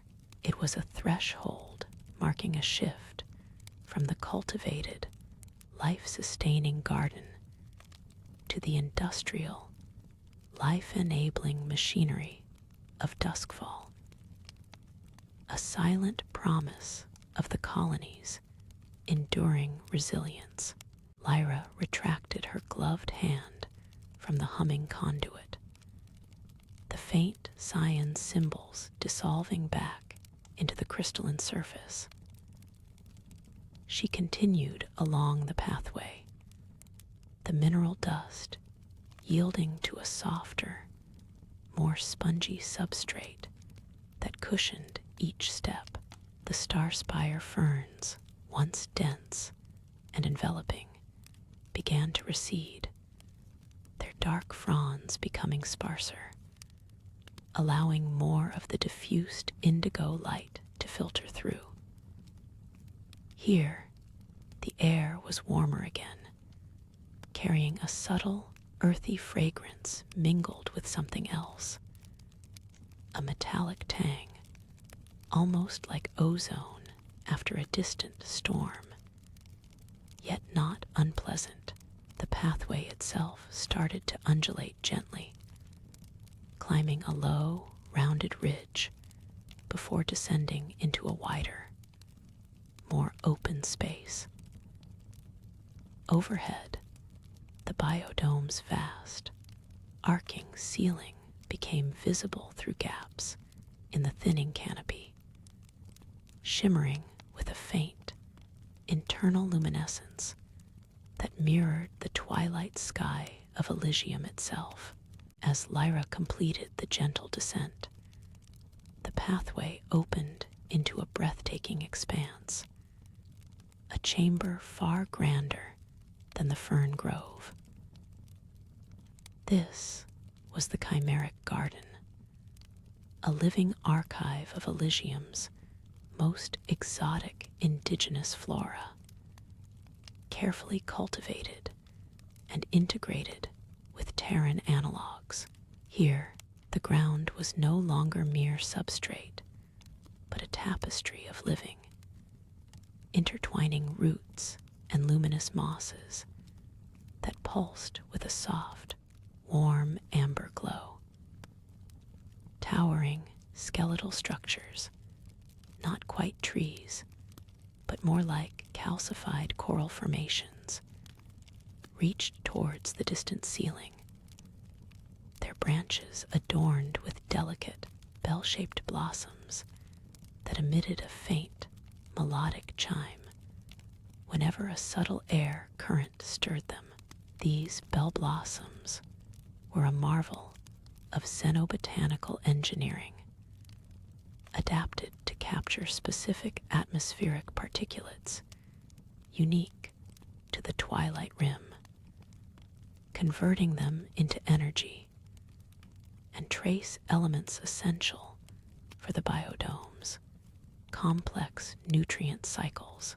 Unlike the dark, light-absorbing ferns, the flora here reveled in the diffused indigo, translating it into a spectrum of internal light that bathed the garden in a surreal, ever-shifting palette of greens, blues, and purples. Lyra moved further into the garden's heart, drawn by a particularly vibrant cluster of iridescent, broad-leafed plants. Their surfaces shimmered with internal light, shifting from deep emerald to sapphire as she approached, an organic response to her proximity. These were chromoweaves, native Elysian flora, meticulously transplanted and thriving in this controlled environment. Their unique leaves were designed at a cellular level to efficiently convert the narrow spectrum of twilight light into metabolic energy, simultaneously radiating excess heat as a shimmering light, a vital adaptation for surviving the intense thermal gradients of the rim.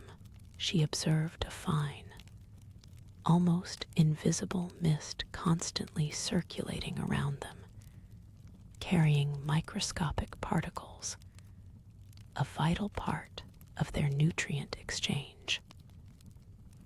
It was a self-regulating system, elegant in its complexity. The path, a living tapestry of intertwining roots and luminous mosses, continued to guide Lyra deeper into the chimeric garden. Where the bell blossoms chimed, the light had been predominantly indigo and amber, bathing the flora in a surreal palette. Now, however, the gentle amber pulse beneath her feet began to subtly shift, weaving a faint, almost imperceptible silver thread through the vibrant green and purple mosses. This new shimmer led her towards what appeared to be the garden's far edge. Here, the towering, skeletal coral-like structures grew more dense, their spires curving inwards, forming a natural archway as if guarding a secret. Through this organic gateway, the diffused indigo light seemed to dim further, replaced by a softer, more concentrated deep cyan glow emanating from within. Passing beneath the curving archway, Lyra felt the temperature drop by a few almost imperceptible degrees. A subtle coolness that was quickly managed by her suit's environmental controls.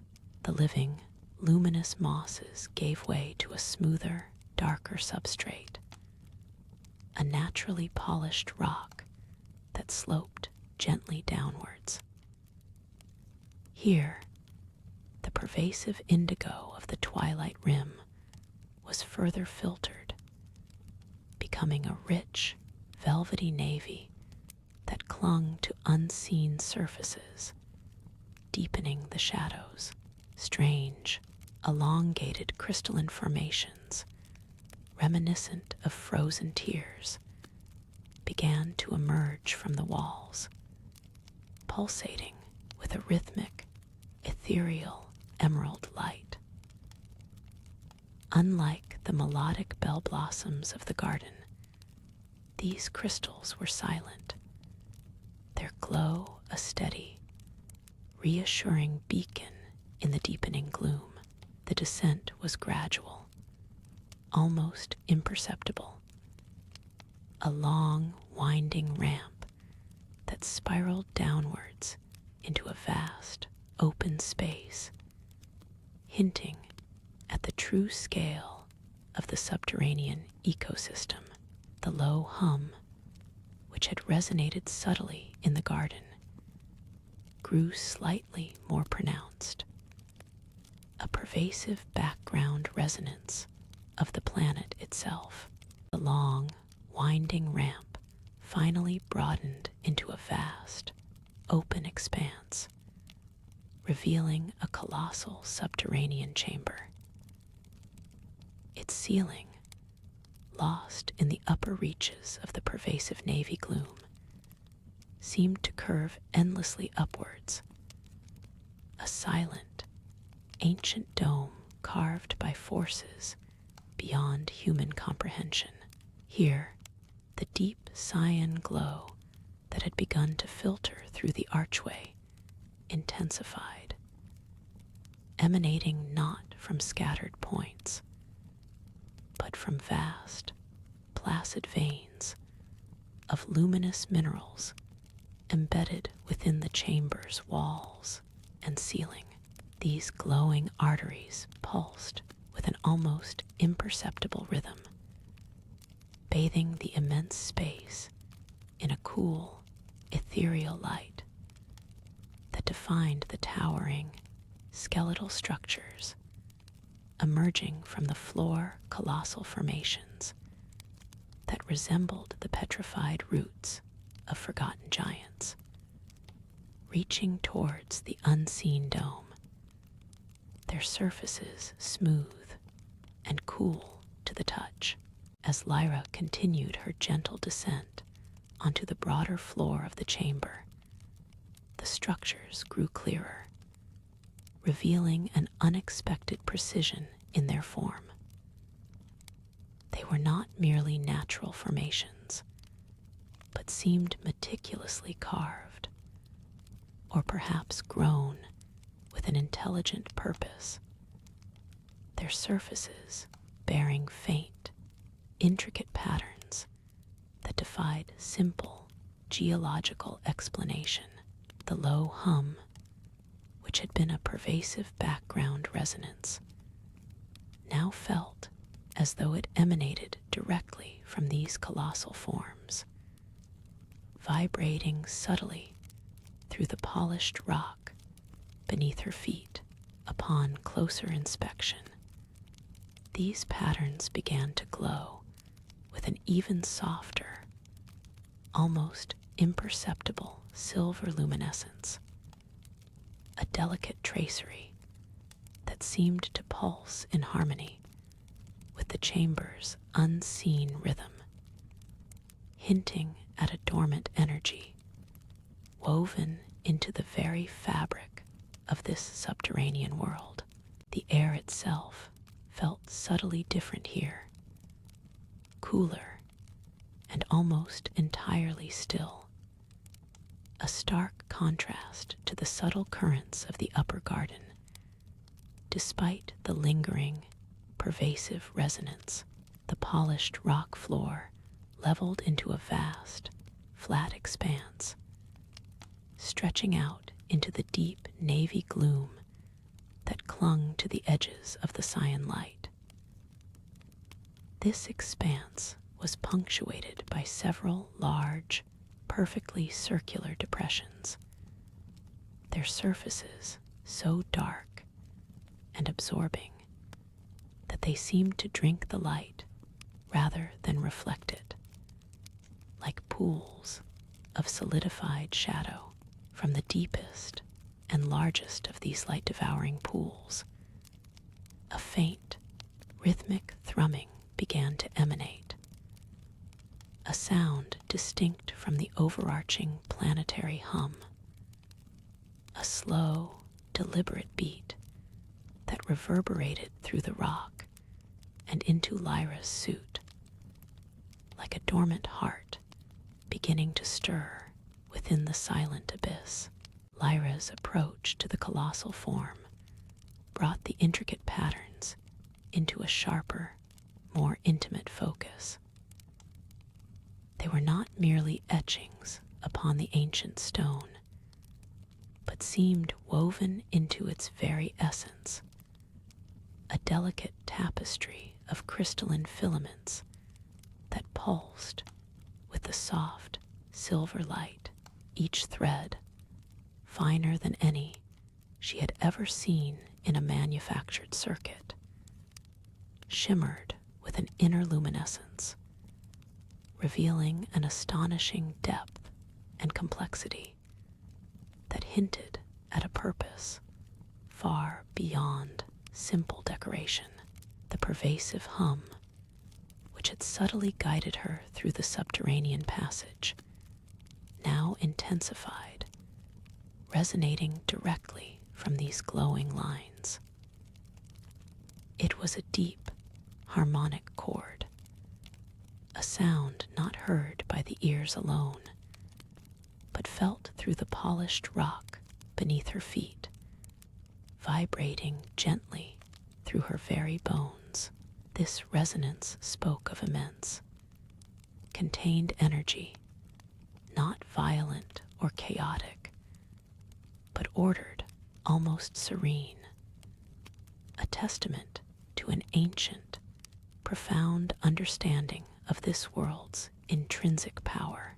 With a slow, deliberate motion, Lyra extended her hand further, her fingers moving with a trained precision, born of countless delicate geological and biological sampling operations. Her gloved fingertip, shielded and sensitive, finally made gentle contact with the iridescent nexus.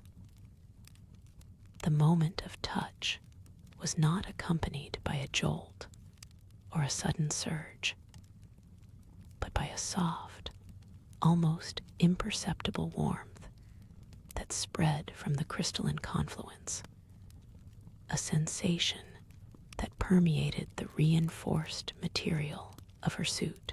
Along that specific section of the intricate pattern, the silver luminescence flared momentarily, not harshly, but like a spark igniting a delicate circuit, a silent pulse of recognition. The light brightened, then softened, settling back into its tranquil rhythm, yet with a subtle shift in its overall glow, as if infused with a new, gentle energy. Simultaneously, the pervasive hum of the chamber shifted. Her gaze, now imbued with a new understanding, drifted upwards, following the intricate network of glowing lines as they ascended the towering form before her. They merged with other patterns, weaving and braiding across the immense, smooth surface like the dendritic branches of a colossal, sentient nervous system.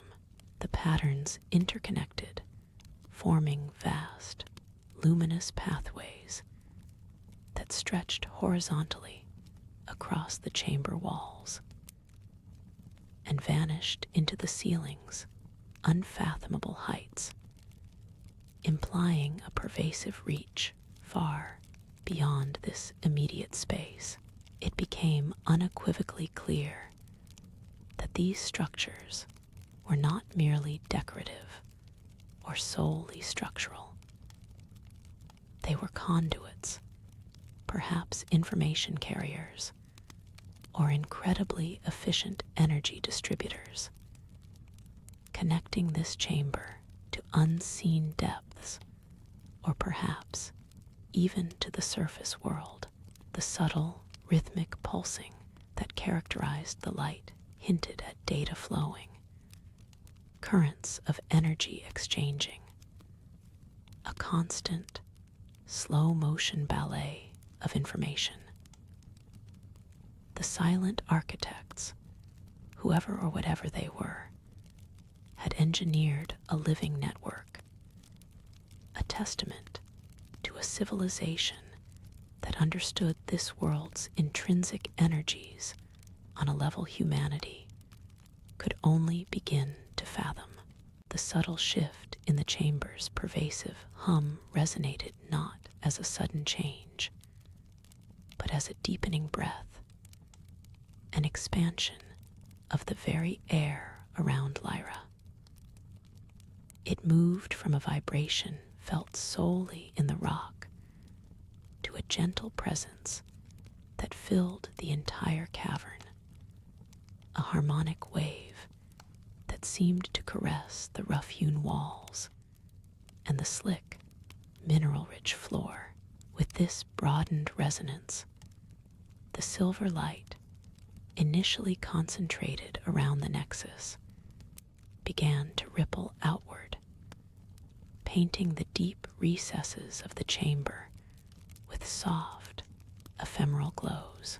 It revealed not mere empty space, but a complex, almost organic architecture of smaller, interconnected crystalline growths that pulsed in soft synchronicity with the central nexus. They were like the branching roots of a massive, subterranean tree, each thread carrying a fragment of the newly activated energy, a silent network slowly coming to life under Lyra's careful observation. The temperature within her suit registered a fractional, almost imperceptible rise, a comforting warmth radiating from the very fabric of the surrounding world.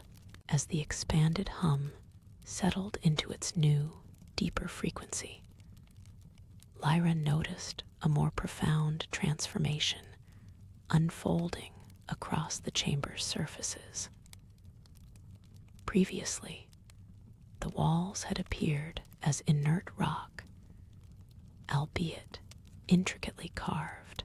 Now, in response to the sustained resonance, sections of the polished stone began to subtly shift, not with a crumbling or a fracture, but with a fluidity that belied their apparent solidity.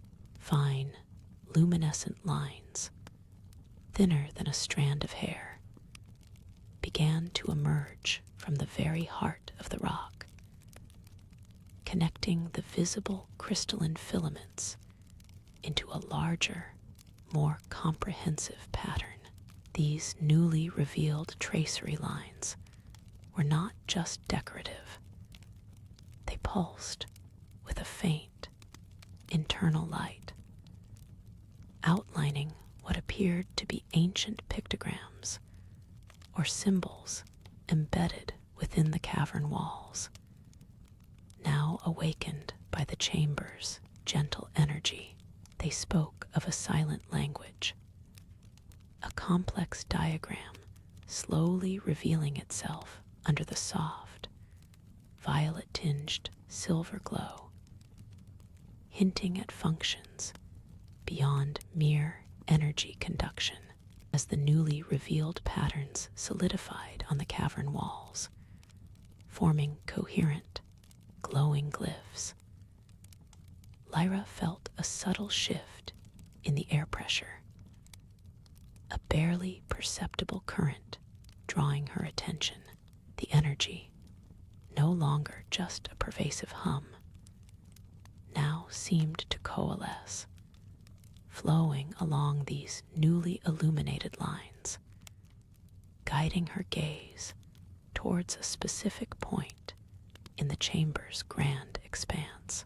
At the far end of the cavern, where the ambient twilight had previously dissolved into impenetrable shadow, the glowing tracery converged.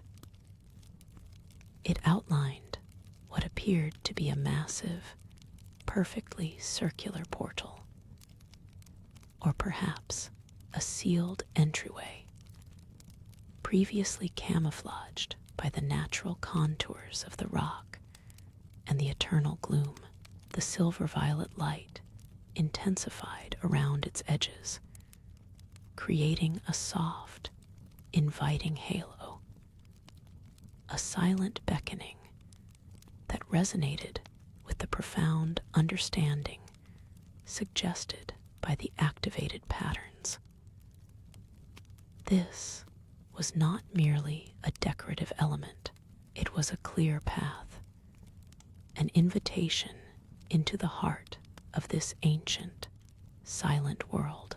The luminescent lines, now fully active, began to weave a narrative, a silent chronicle unfolding across the cavern's slick surfaces. Lyra traced the patterns with her gaze, her helmet's internal displays processing the alien script, attempting to find a coherent rhythm, a recurring symbol, anything that could anchor understanding. The symbols weren't static. They pulsed with varying intensities, some brightening to a soft, almost imperceptible hum, others dimming as if the energy flowed through them like liquid light.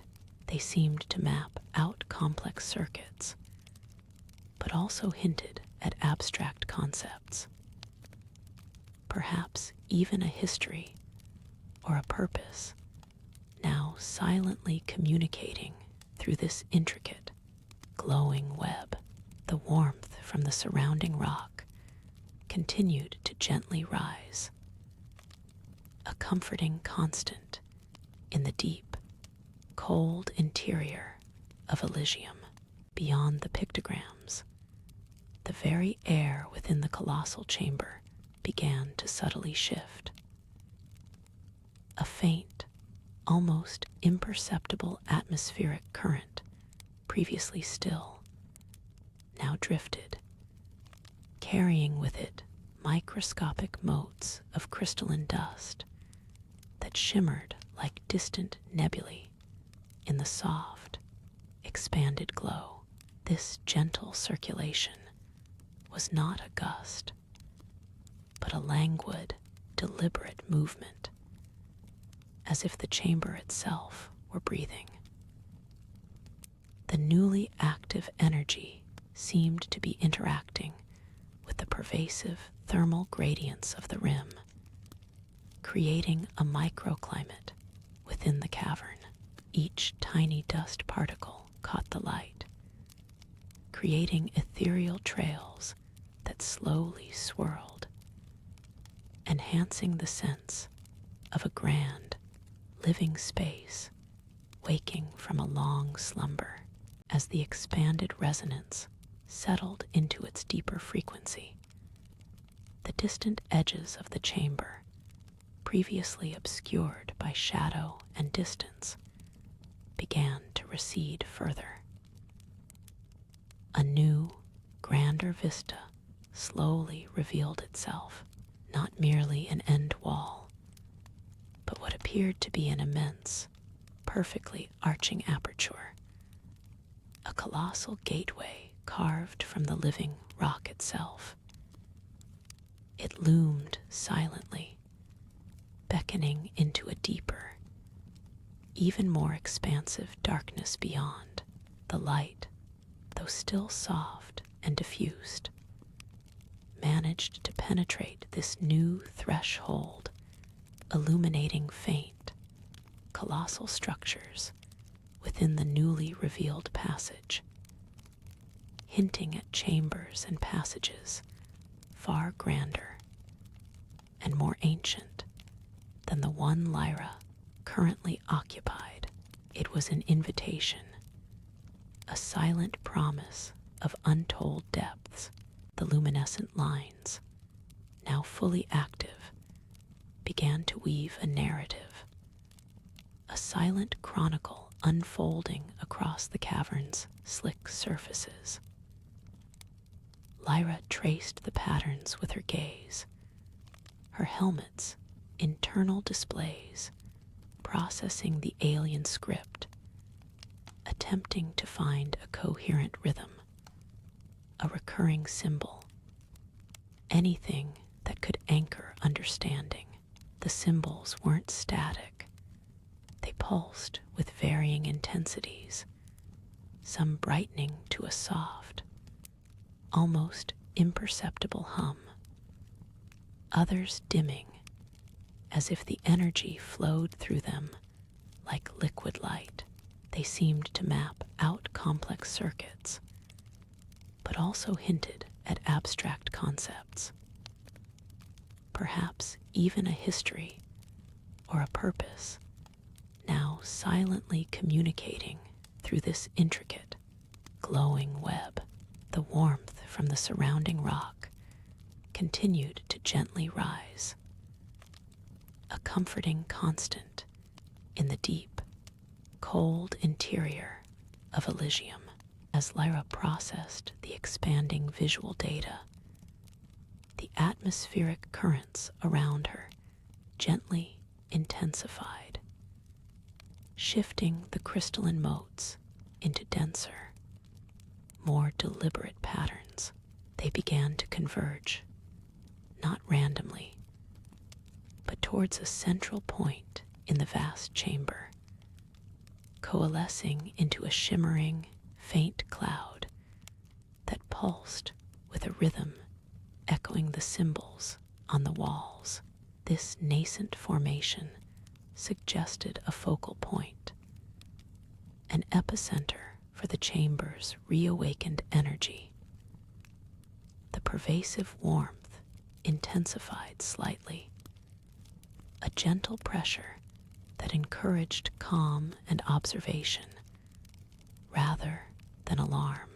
Lyra realized the entire chamber was functioning as a single, colossal mechanism, with the air itself now becoming an active display medium, translating the cryptic energy patterns into tangible, if fleeting, forms.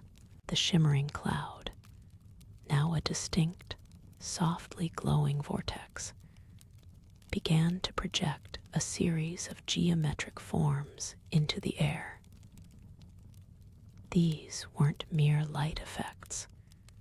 They were precise, three-dimensional constructs of light, shifting and interlocking with the fluid grace of a complex equation manifesting itself.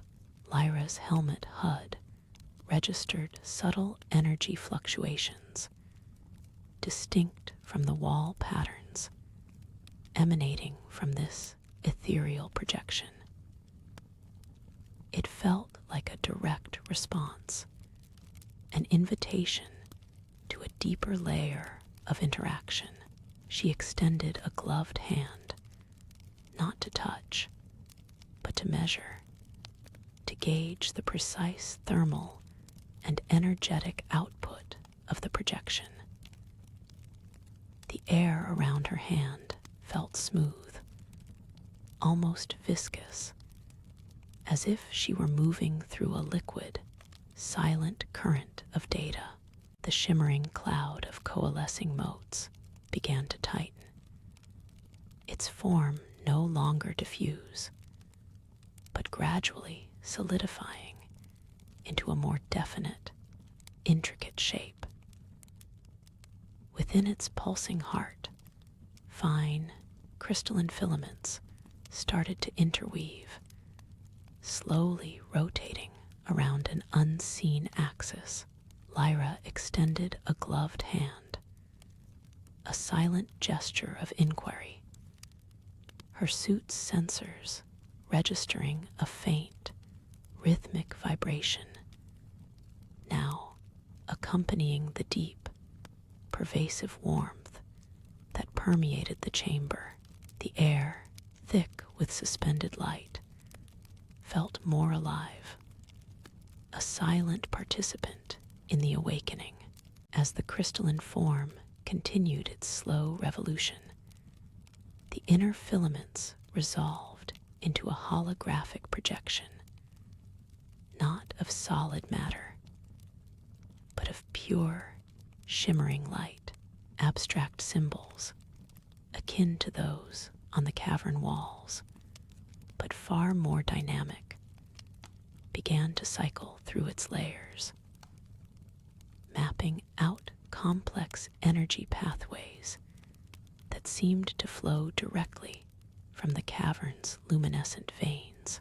It was a live schematic, a vibrant blueprint of the colossal mechanism, revealing its hidden circulatory system of light and warmth.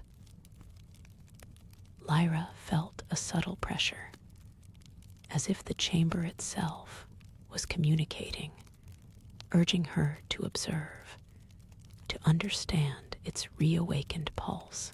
The holographic schematic, now fully active, began to subtly interact with Lyra's suit, feeding streams of complex data directly into her helmet's interface. It wasn't an invasion, but an invitation, a gentle cascade of alien information that mapped the cavern's energy flows, its thermal vents, and the intricate web of bioluminescent conduits. The overarching warmth of the chamber deepened, transforming into a resonant hum that vibrated through the very bedrock, a silent symphony of reawakened power.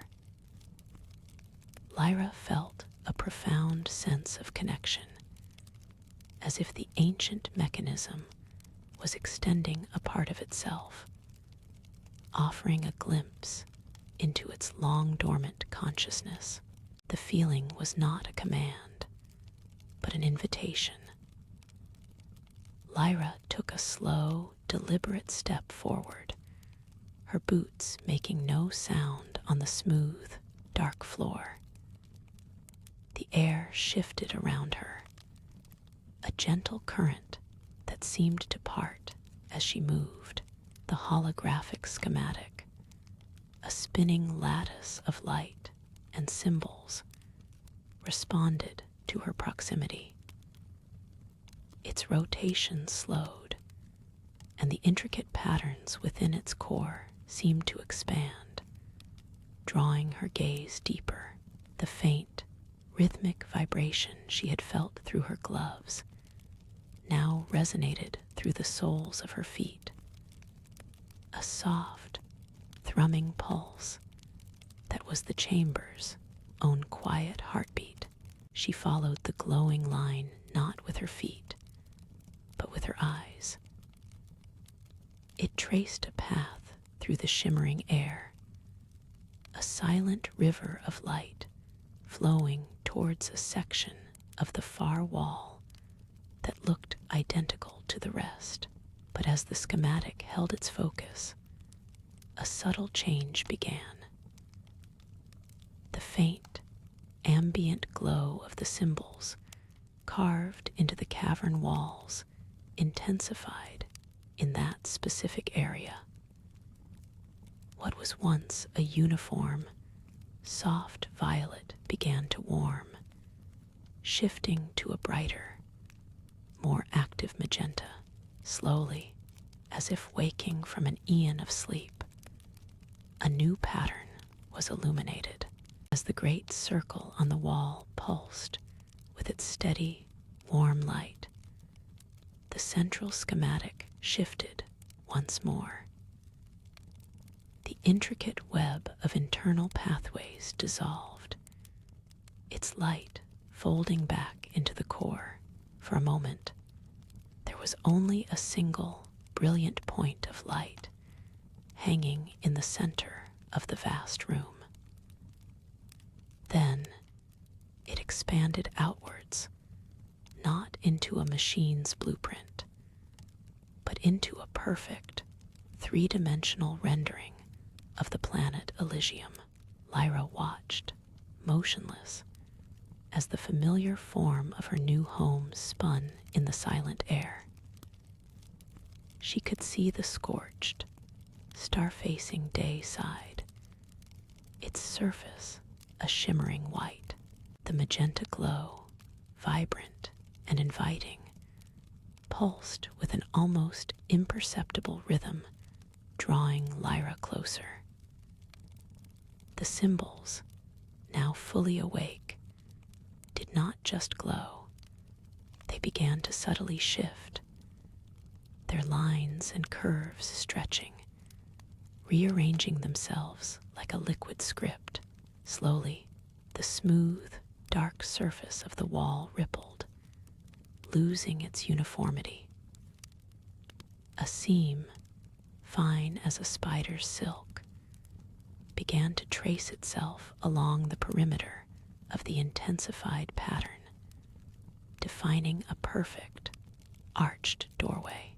No sound accompanied this transformation, only the soft hum that resonated through Lyra's suit, a testament to the colossal energy gently at play. The air ahead felt different, cooler, with a faint, sweet scent hinting at what lay beyond.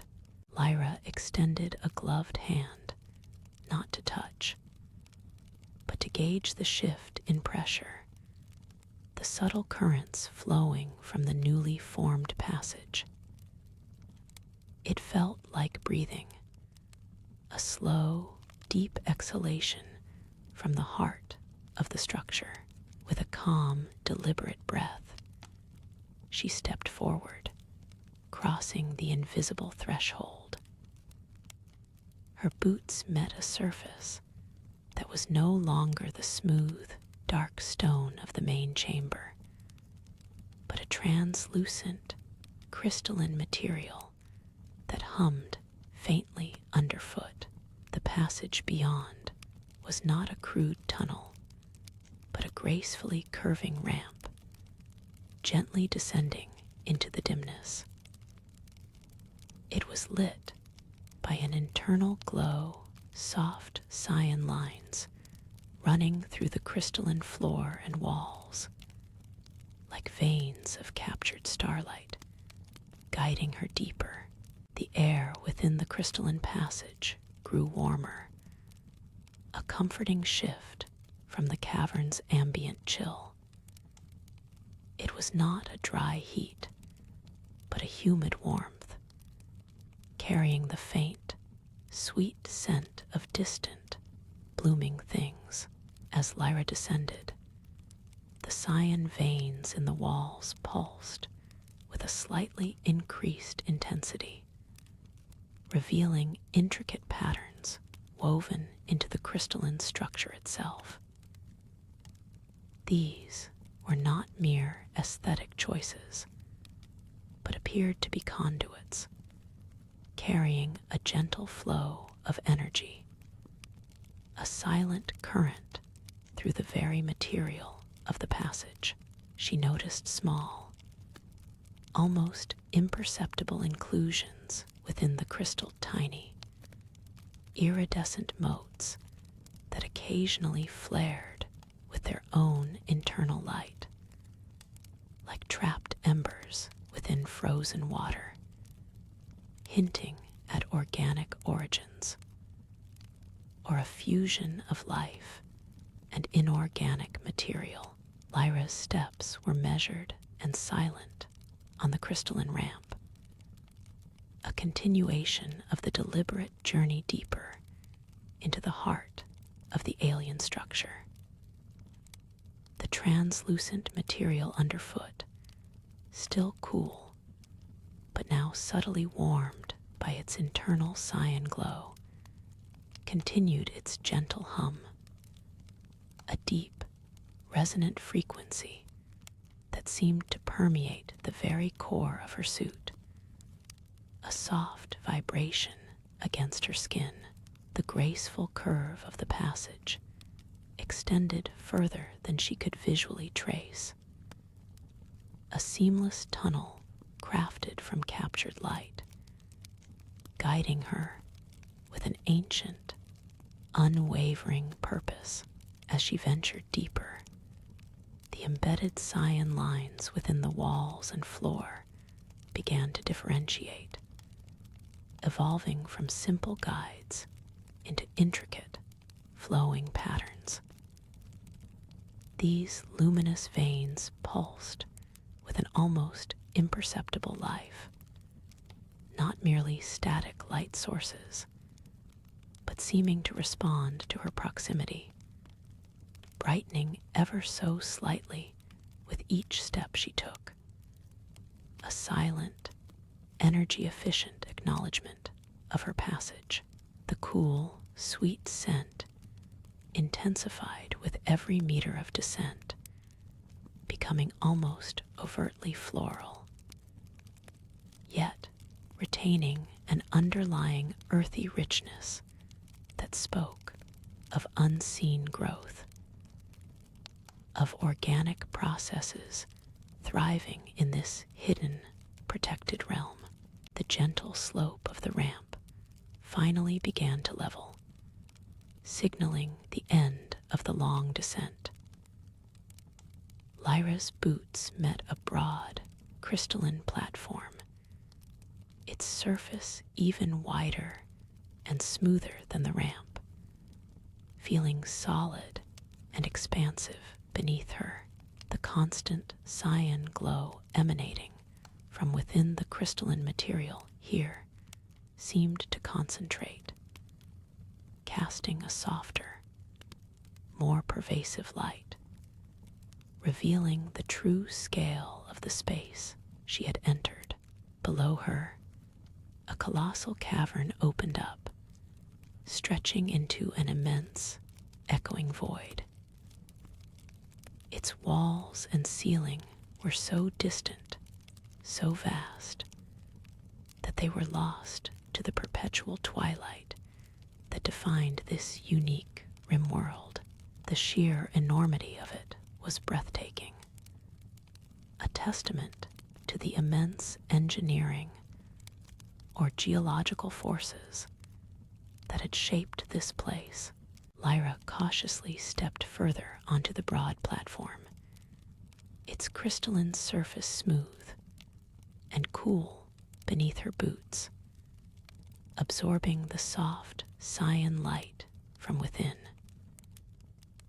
The edge of the platform offered an unobstructed view into the luminous expanse below, a chimeric garden thriving in perpetual twilight. It was a landscape sculpted by both alien geology and living light. From the deeper recesses of the cavern, she observed tendrils of misty air, warmed by distant thermal vents, slowly drifting upwards. These ethereal currents caught the ambient bioluminescent light, swirling and dancing like slow, luminous rivers ascending towards the unseen ceiling. Their delicate movements painting transient patterns against the dark. They brought with them not just warmth, but also a complex mix of minerals and moisture, circulating life through this vast, enclosed ecosystem. The pervasive cyan glow, a living presence, stretched beyond the immediate crystalline platform, reaching into the fathomless expanse. It did not merely illuminate, but seemed to interact with the very air, revealing faint, shimmering currents in the humid atmosphere that drifted from the cavern's depths. Distant, gargantuan crystalline formations, almost liquid in their luminescence, slowly materialized from the twilight, their colossal spires and arches curving gracefully towards a ceiling lost in the perpetual gloom. These ancient structures, likely geological, but possessing an unnerving architectural precision, seemed to cradle the vastness, their surfaces catching and refracting the omnipresent light, creating illusions of shifting light and shadow that danced at the very edge of perception. The immense scale began to settle, not as a threat, but as an overwhelming sense of ancient quietude, an invitation to a world sculpted by forces beyond human comprehension. With slow, deliberate steps, Lyra moved to the very edge of the platform, the crystalline surface cool and smooth beneath her boots. Below, where the light seemed to concentrate and deepen, the cavern floor was not barren rock, but a sprawling, living tapestry. Vast carpets of bioluminescent mosses and crystalline flora stretched outwards, their collective internal glow providing the base layer of the ambient light. This living ground pulsed with a soft, rhythmic energy, an almost imperceptible undulation that explained the deep, resonant hum now surrounding her. It was the vast, collective breath of this unique ecosystem, a symphony of organic light and gentle vibration. The cool, sweet, overtly floral scent, which had guided her descent, now intensified, a direct emanation from this vibrant, breathing landscape, speaking of unseen roots and nutrient flows, sustaining this extraordinary garden in the perpetual twilight. As her eyes adjusted to the intricate interplay of light and shadow on the living floor, Lyra noticed a curious anomaly. Amidst the organic undulations and natural sprawl of the bioluminescent growth, a distinct pattern emerged, not a natural rock formation or an organic spread, but a perfectly symmetrical, almost impossibly smooth geometric section, several meters across. It was embedded seamlessly within the glowing moss, yet its sharp angles and precise curves were starkly alien against the fluid forms surrounding it. The cyan light from within this specific section seemed to emanate with a slightly different intensity, a subtle hum beneath the larger symphony of the cavern. It was a silent, undeniable signature of design, a whisper of purpose etched into the primal fabric of this alien world, hinting that not all in this abyss was merely a product of geological or biological evolution.